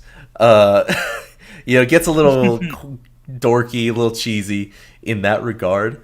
But outside of that, it's really, they kind of do steal a John Wick, like a John Wick 1 story a little bit, although this actually, purely if we're looking at it on paper, this movie has more plot than John Wick 1. It's basically like, it's John Wick 1, more plot, less action is the perfect way to describe it. Because it starts out, this old lady that Jason Statham is like neighbors with and good friends with, she gets scammed out of not only her entire life savings, she's retired and she has her entire life savings, but but all of the money that I saw it in the her trailer. I saw it in the trailer. Like she like ends like she's broke and loses all her money and all the money of the nonprofit that she manages. So she's like, she kills herself because she can't deal with the shame of it. And then Jason Statham finds out about it, and then it makes it his revenge story, makes it his mission to find the scammers and find the guy at the very top. And all of it compounds, and you learn more and more about who's really behind it. And classic, this is the guy you don't fuck with. These are the guys he sent in. This is the boogeyman. The beekeeper. They send in the beekeepers. There's nothing you can do. They're gonna kill you. He killed a man with a bee. A fucking bee. Fucking bee. But yeah, it turned out quite entertaining. I recommend it. Yeah. One of my friends was telling me about that one, like how it was like surprisingly like really good, because he loves all those Jason Statham movies. Like he loves the Meg and the Meg 2. He likes all of those. He loves Meg, all those, like, oh my gosh. He loves all those like cheesy action films. But like he told me, like, he's like, actually you might like The Beekeeper. It's actually surprisingly like good in not a so bad it's good kind of way. Like actually like really entertaining. Yeah, you would, at the very least, you'd be very entertained. I think you wouldn't regret watching it. Yeah, I think we covered pretty much most of these. We did see Fall Guy together. We saw that. We did. Oh, that one's coming up. Let's talk a bit about Monkey Man, because I also saw this one. Yeah, my rating is really high on this one, but I watched it again recently, and it went, I don't know why I didn't change it, but it went lower. I'll probably give it maybe like a 3.5 now.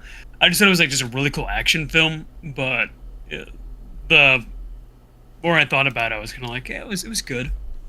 Yeah, I was like so confused. I'm like, why are they telling this in such a weird, like, out of order? They don't reveal key pieces of information until the movie's almost over.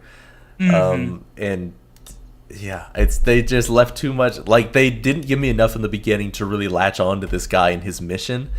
He's just like some dude punching and now wants a job at this corporation. I'm like, do I care?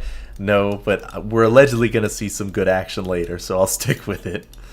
Yeah, I think it was the action that did it for me, and like why I really enjoyed it.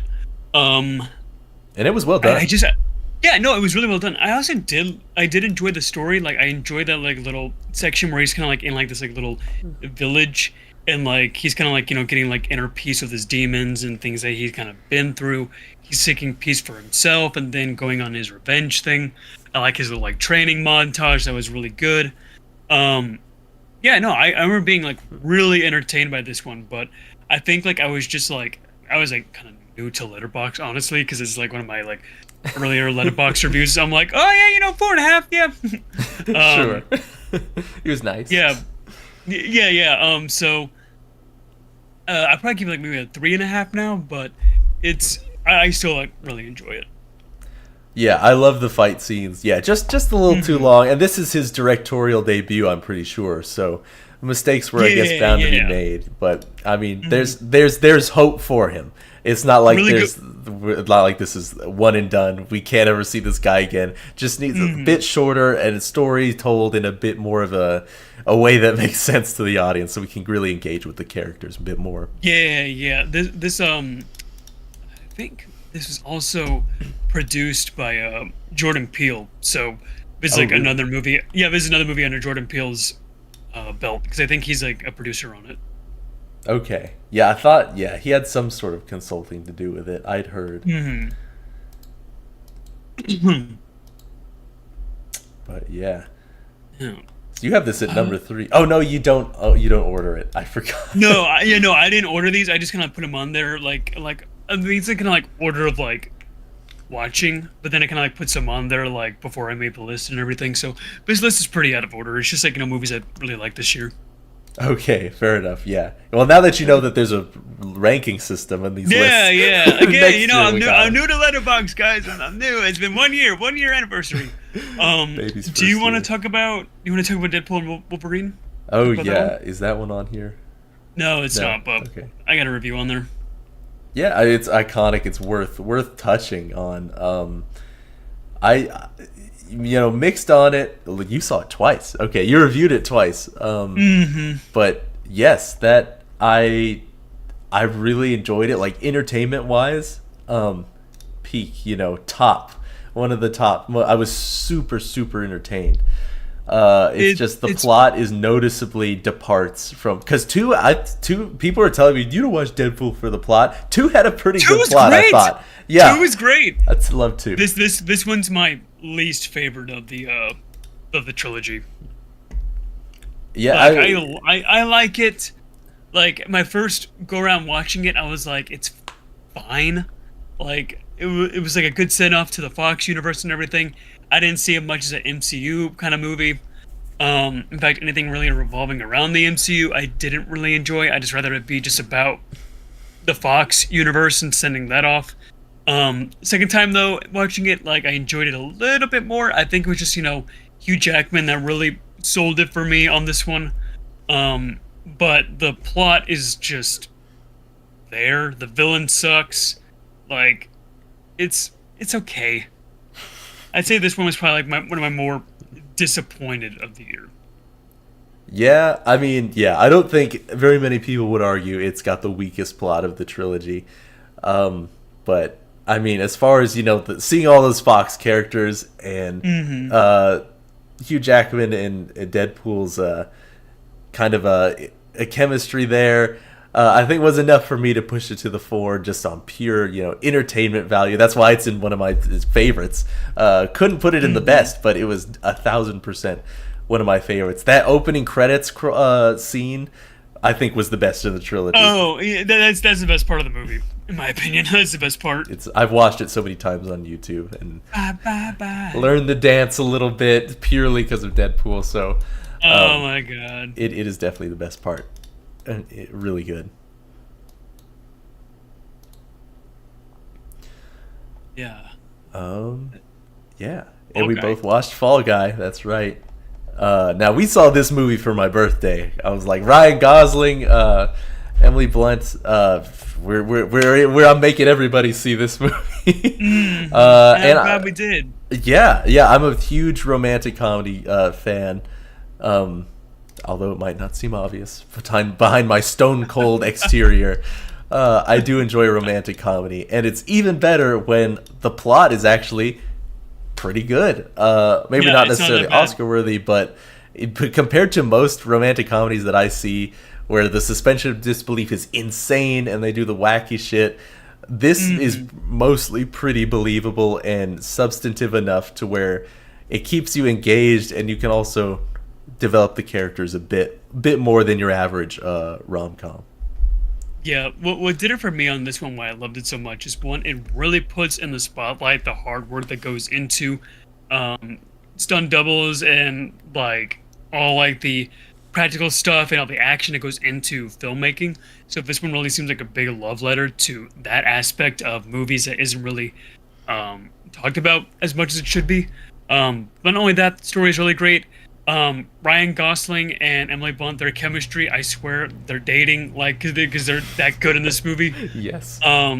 Really good seeing Hannah Waddingham in this movie because she's from Ted Lasso. A Ted Lasso movie. It's the year of Ted Lasso movies that we didn't get. Literally. So just seeing her, because I love her as an actress, she's so good. Just seeing her in a movie like this big, I was like, okay, that makes me happy. Yeah, their chemistry is enough to make John Krasinski like start crying and shaking his Dude, seat. I swear, John Krasinski better be like there, like in like turning on the lamp when she gets home. So how was work? Where have you been? Yeah, where have you been? I said I'd be back later. Yeah. Oh man. If you came back at all, you'd be back later. Well, I'm back. I'm back. And then he really would have rubble on her. She would have rubble from the set. Yeah, she would have rubble. Yeah, is this rubble? It was just a little workout. Just to stay loose. Oh my gosh. We can finish the rest of the movie. Yeah, we're writing fan fiction right now, dude. Yes. Okay. Tell me about the Mean Girls reboot. I didn't watch this. Oh yes. Oh my gosh. Okay.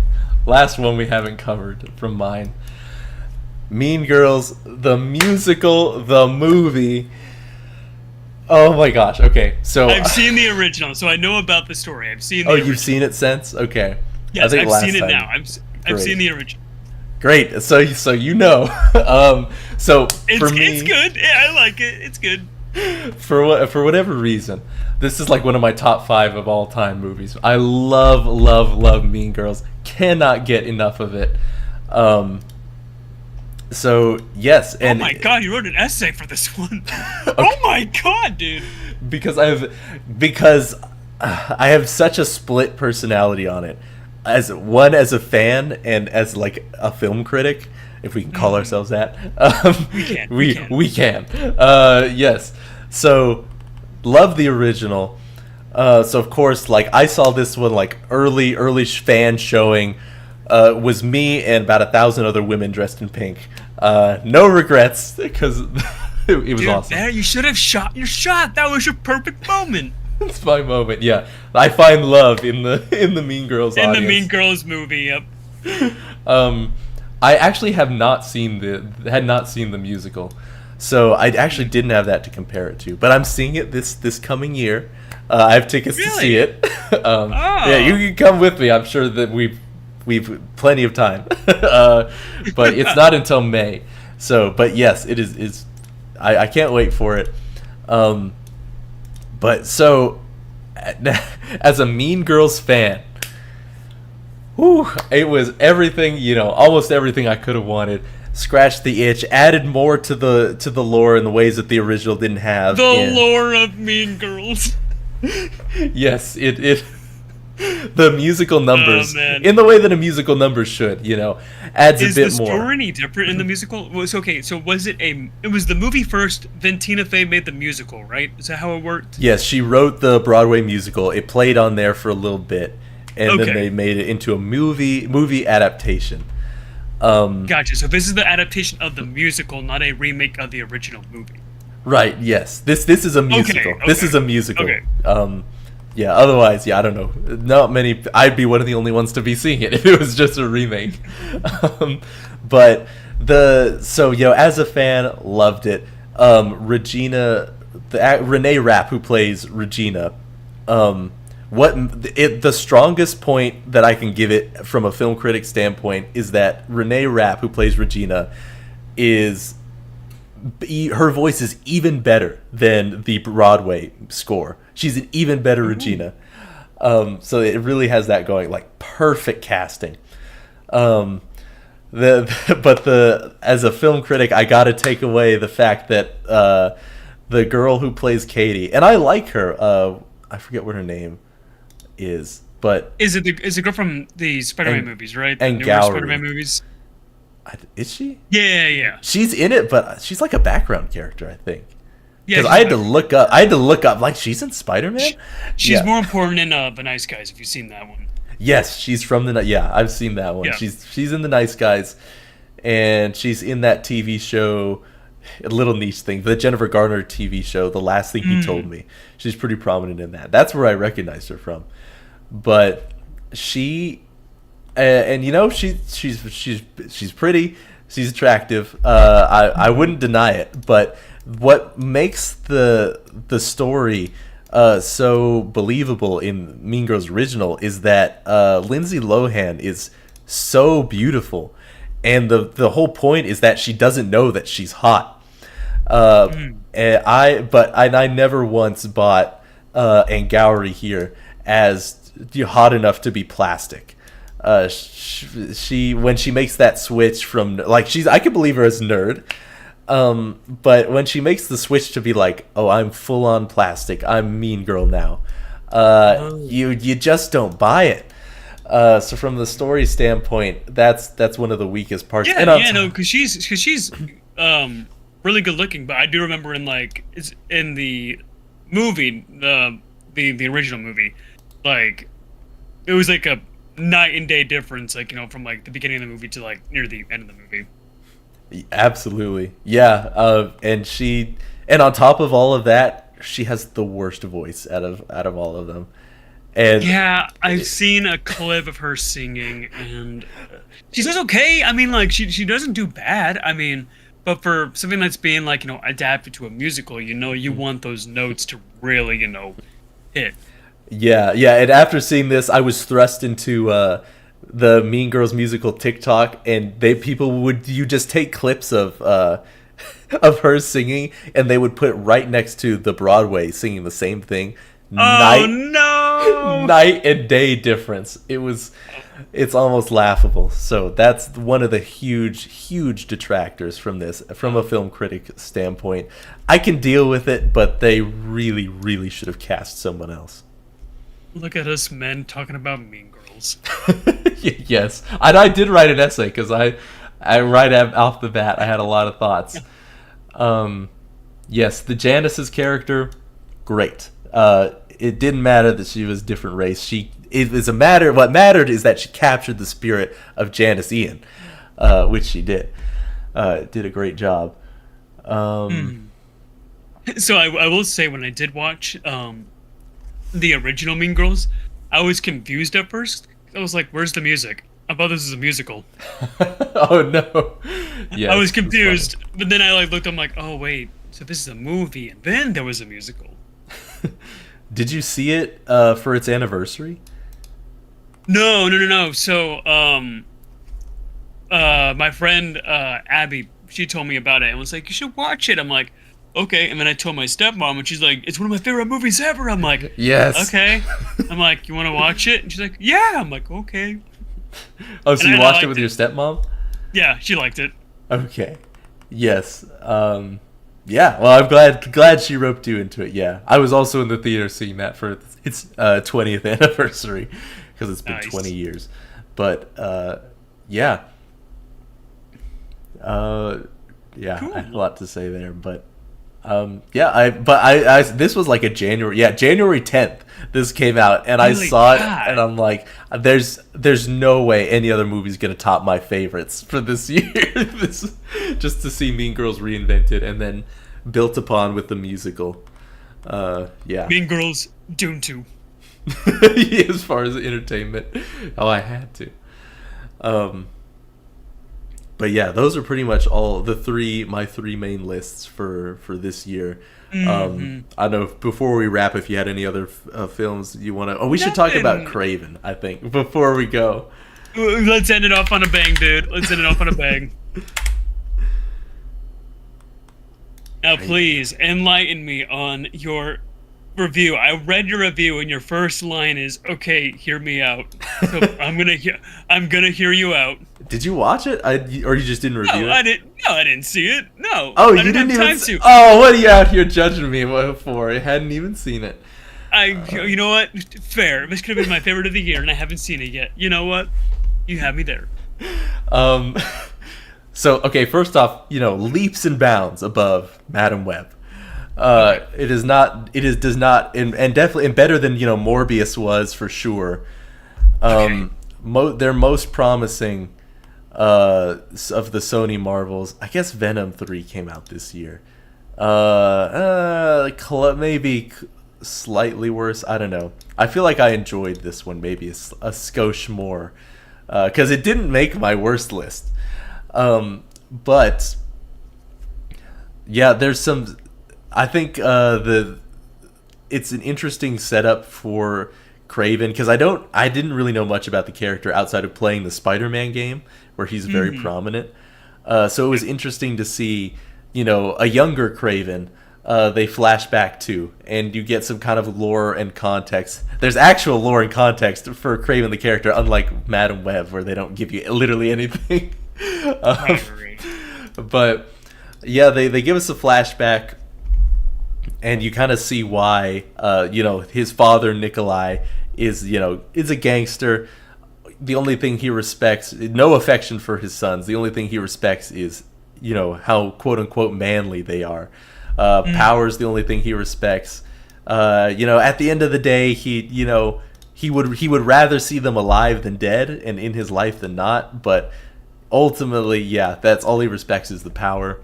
And Craven is one of two brothers, and he's his dad's favorite because he's the most man-like, even though he has flaws. And the other brother never stood a chance. He's scrawny, has a bit of a feminine side. He grows up to be an entertainer in the movie.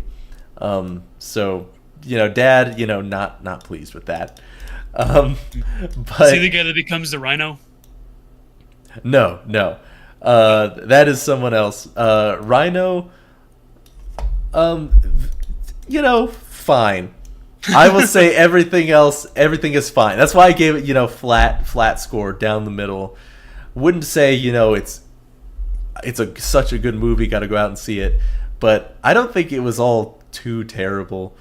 The villain, it maybe wraps up a little quickly, and Rhino fight is cool, and they change his voice, the way they have it. It's not like Rhino in Amazing Spider-Man, where he's like an armored dude. I am the Rhino. Yes, it's like he injects himself with something, and his skin turns plated up. Yeah, And I've seen the trailer where it's he's got the actual Rhino flesh skin. yeah, it's like that, and his voice changes too, which I don't know what it is about. Give a villain a menacing deep voice. And he's when he was explaining how he got that way, he's like, my skin began to turn hard and gray. And then his skin really does turn gray. And then he's like a rhino. And his voice turns deep. I'm like, okay, that was really cool. Yes. That was a cool explanation. Cool bit. But yeah, plots, fine. I will say it's fine. Action is cool. I wish they would have used more of the R rating, because they don't really get into the R-rated violence until the end. But when they do, You know, it's cool. You see people's heads chopped, like literally slapped into like a bear trap. Someone's head is pummeled. You saw this on my birthday. Yeah, I would have been with you, Caleb. If you had something, I would have been with you in a heartbeat. Don't worry, we had some that weekend. Don't worry. Yeah. You know, fine. A little overhated because it's Sony Marvel. I might give it a watch. I might. And the beginning has a huge contrivance with that. Like you could tell they're like, because the way Kraven gets his power in the very beginning, they go to Africa to hunt lions, and this person who lives in Africa is with her grandma, and the grandma is like, look at these prediction cards. You're gonna see somebody with a lion, and oh, by the way, here's a vial of our family potion that is known to have magical healing properties. According to these cards, it's like a tarot card reading. And she's like, according to these cards, you're going to have to use this very soon. Bye. And then bye. Scene ends. And lo and behold, she stumbles upon the need to use it because Kraven is injured pretty bad by the lion that they're hunting. So that's how he gets his powers. It's such a contrived way to get his powers. You know what I could see them doing is if it's like another tarot card reading, it's like, one day you'll fight a spider. It wouldn't surprise me. Yeah, that bit was super, super contrived. That's probably one of the worst storytelling elements in the whole movie. But yeah, what did it end up getting, honestly? I don't think I need to see what's... Yeah, 2. It's more than Madam Web. More than Madam Web. Definitely better. What was the RT rating? It's like 16 or something like that. Gosh, really? Oh, okay. Hey, 16. Yeah, 16 critics. I can see it, I guess. But audience, I think you can find some entertainment value in it. What's the audience for Madam Web? What's that one? I think it was a little higher, but not much. Yeah, 11 critics. Yeah, even audiences couldn't stomach it that much. Though I've seen much worse audience scores, but Joker 2 had a like 32, I think. Oh, people were pissed. Yep. Yeah. Yeah, makes sense. So yeah, I think one of the higher quality Sony Marvel films, at least as of recent, with what we got. You know, the costume looks good. I'll give him that. Yep, cool costume, cool action scenes, but yeah, I didn't hate it at all. So I think what we should do to end off this review stream is we both look at our top 10s, or like best movies, and we say one that we're excited to see that's on the other person's list that we haven't seen yet. Like one on our list that I think that would be like a good like one you're most interested in.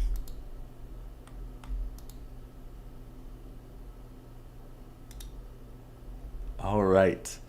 I think, let's see. Haven't I? No, I haven't seen it. Some of these. Oh, well, I guess I got to say Nosferatu just because I've heard, all of the hype of it now. Like, and it's honestly, it's one I meant to see and just ran out of time. So, don't forget hundreds of beavers. Trust me, hundreds of beavers. Hundreds of beavers. Can I get past the silent film portion of it? You please trust me. You'll like it. Trust me. Maybe that one. I'll have to see a trailer. Outside of that, Smile 2, I also wanted to see this year. So, but I'll have to see it next Halloween. I'll have to watch Smile 1 and 2. Yeah. So from your list, I mean, Challengers. I know I'm gonna see it. The Turtles. What is it? Turtles all the way down. Yeah, it's that a niche one, find for sure, but worth. Is that one on Netflix or? It's a HBO. HBO, gotcha. And I think Juror number 2 is on HBO. So those three I'll watch on HBO. Yeah, looking forward to it. Yeah, maybe next year we say we won't procrastinate and run out of time to see all these movies, but we definitely will.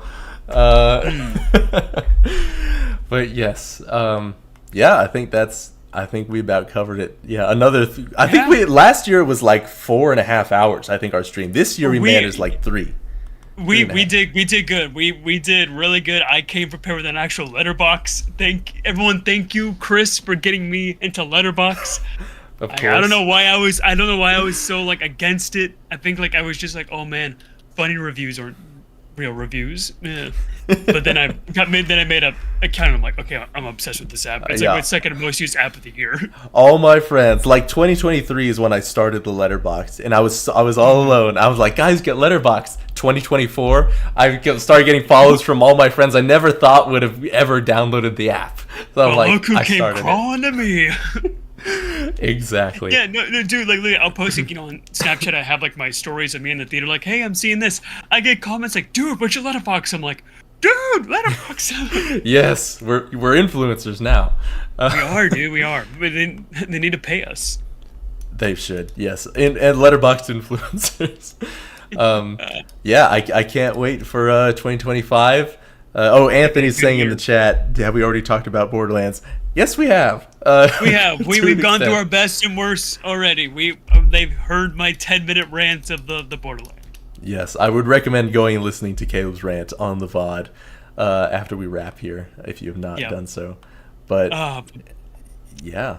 Yes. Thank you all so much. This was, thank you. I think, another successful stream. They're getting better and better. Yeah, I have to say, like, I was so hyped for this stream. Even like Harrison kept on like telling me over and over again, like, dude, I'm excited for your movie review stream with Chris. Like, I'm excited for that. So it looks like, this is one of the highlights of the NUTCRACKENING. Not to toot our own horns, but this is a good thing to stay on. It really, we had like, I think 8 viewers at like our highest point a little earlier in the night. So I think good call starting with the best, because I think last year we started with the worst. And our viewers have, it's obviously getting late in the night. We only have 2 now. Oh, we just hit 3.5 hours. But yeah, I think starting with the best is a good call, so more people could have caught that. I think Anthony's saying, "Oh, I had to step away." Fair enough. Love talking about how bad that was. I think he was the friend you said you saw this with, right? Yes. Anthony's one that he was my informant on informing me about Borderlands. That's stuff, right. So, Yeah, you got a shout out. My own, but yeah, don't worry. I shouted you out, Anthony. Don't worry. I got you. He got you. And Hundreds of Beavers, he says, is good. Above Dune 2, though, to each their own. You haven't seen Dune 2, Anthony. Oh, well, you got to see it. You got to make him watch it. Yes, but to everyone watching, thank you so much. And also thank you for joining us on this lovely NUTCRACKENING. Tomorrow is the final day. We wish you all a happy new year, a happy movie watching experience of next year. Be sure to get the AMC A-List subscription. You get to see 3 free movies a week. I guess I'm really realizing how dog shit AMC is, and the only reason we go there is because it's such a close proximity. You really can't beat the proximity.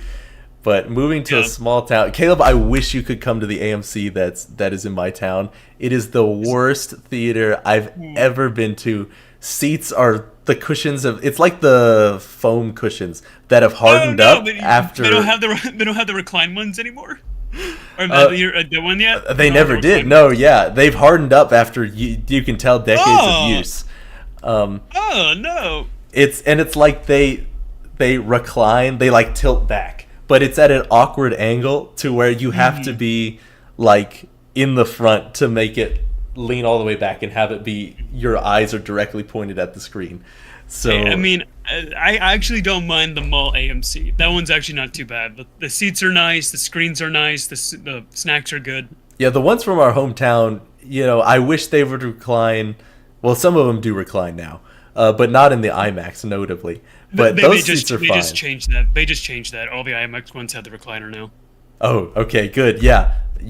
Like those, like I wish they were better, but I can deal. The ones in my town now, actively almost uncomfortable, horrible seats. That's gonna kill me whenever I like move out. And be like, I gotta find a new movie theater now. Where do I go? And they don't even play like the AMCs at our hometown will play. Even those niche movies they'll play. I'm trying to watch them. They don't even show them. Not even at the AMC or the Cinemark. I'm like, come on. Damn. It's so tragic. It's gonna stay here forever for AMC. Yes, I think I told you even on the IMAX the fan event showings at the AMC. They don't even have. They just put a stool out with the posters. You just take one. Yes, they're like, they we don't care. It's so good. It's crazy. Yeah, I'm a Cinemark guy as well. Even the speakers I'm noticing when I have to go to Cinemark in my town are this audio is so much better. Everything about it is so much better. Probably just have a bad AMC because I mean It's the AMC really bad. the AMC speakers are really good at the one that we go to. Yeah. They're totally fine at our hometown AMC.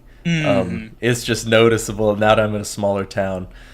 You'll have to come by. We'll have to see a movie there just so you can see do how a road awful it trip. Do a road trip just to see how bad it is. We'll do a vlog for it. is. Yep.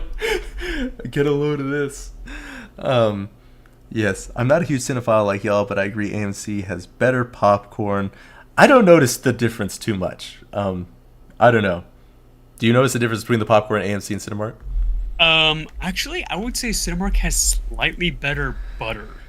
Like Cinemark has a little bit better tasting butter, but Okay. I don't really put too much butter on my popcorn. So Yeah. I guess I don't know. I'm not a popcorn file, a pop file. I'll eat it, whatever it is. I'll take exactly. it. Well, be sure, guys, give us recommendations as 2025 unfolds. If there's any we missed, let us know. I'm sure the beginning of the year will just be me catching up on the 2024 movies that I didn't get to see. And of course, if you want to see early picks at our reviews, follow us on Letterboxd. Chris is obviously Chris Cordova. I am the Fancy Filmmaker. And also check out Fancy Filmmaker on YouTube if you like. I want to do next year more reviews. I'm going to try and do at least one review every week. That's my resolution next year. So look forward to that. But you already watched. Oh, you mean to YouTube? Yeah. Yeah. No, that would be cool. Yeah, I would definitely will be looking forward to more from Caleb. I hope we can see some more reviews. Maybe we'll. I think Nicholas Harrison and I have been harping on him to do like a little audio review with friends for some of the ones that he doesn't do a main review of. Yeah. Will that manifest in 2025? Bully Caleb into making it happen, guys, on Fancy Filmmaker, and maybe Bully we'll me get on the it. channel, but you have to subscribe to Bully Me. So Exactly. We'll make it happen. 2025. Can't wait to see how our production, our reviewing style of movies will increase even more than what we saw this year. And 2025 stream. Already can't wait for the best and worst NUTCRACKENING stream. looking forward to it, my brother. It's going to be great. Join us tomorrow. We don't even know what we're streaming tomorrow. It's the final stream. We don't even know what we're doing. Yep. So that'll be fun. Technically, this is the last big stream of the year. Tomorrow we got some filler. Yes. We really ended it. Tomorrow's some filler, but we'll still continue to stream on Wednesdays year round like we've been doing. Maybe I'll pick up the mantle, start streaming a little more. But yeah, stay tuned. 2025, big year for HMNWP. Thank you for joining us. We will see you next year, probably on December 30th, so we can have more time to watch movies. Yes. A year ago from now, we will meet you back here. Join us tomorrow. Peace and love.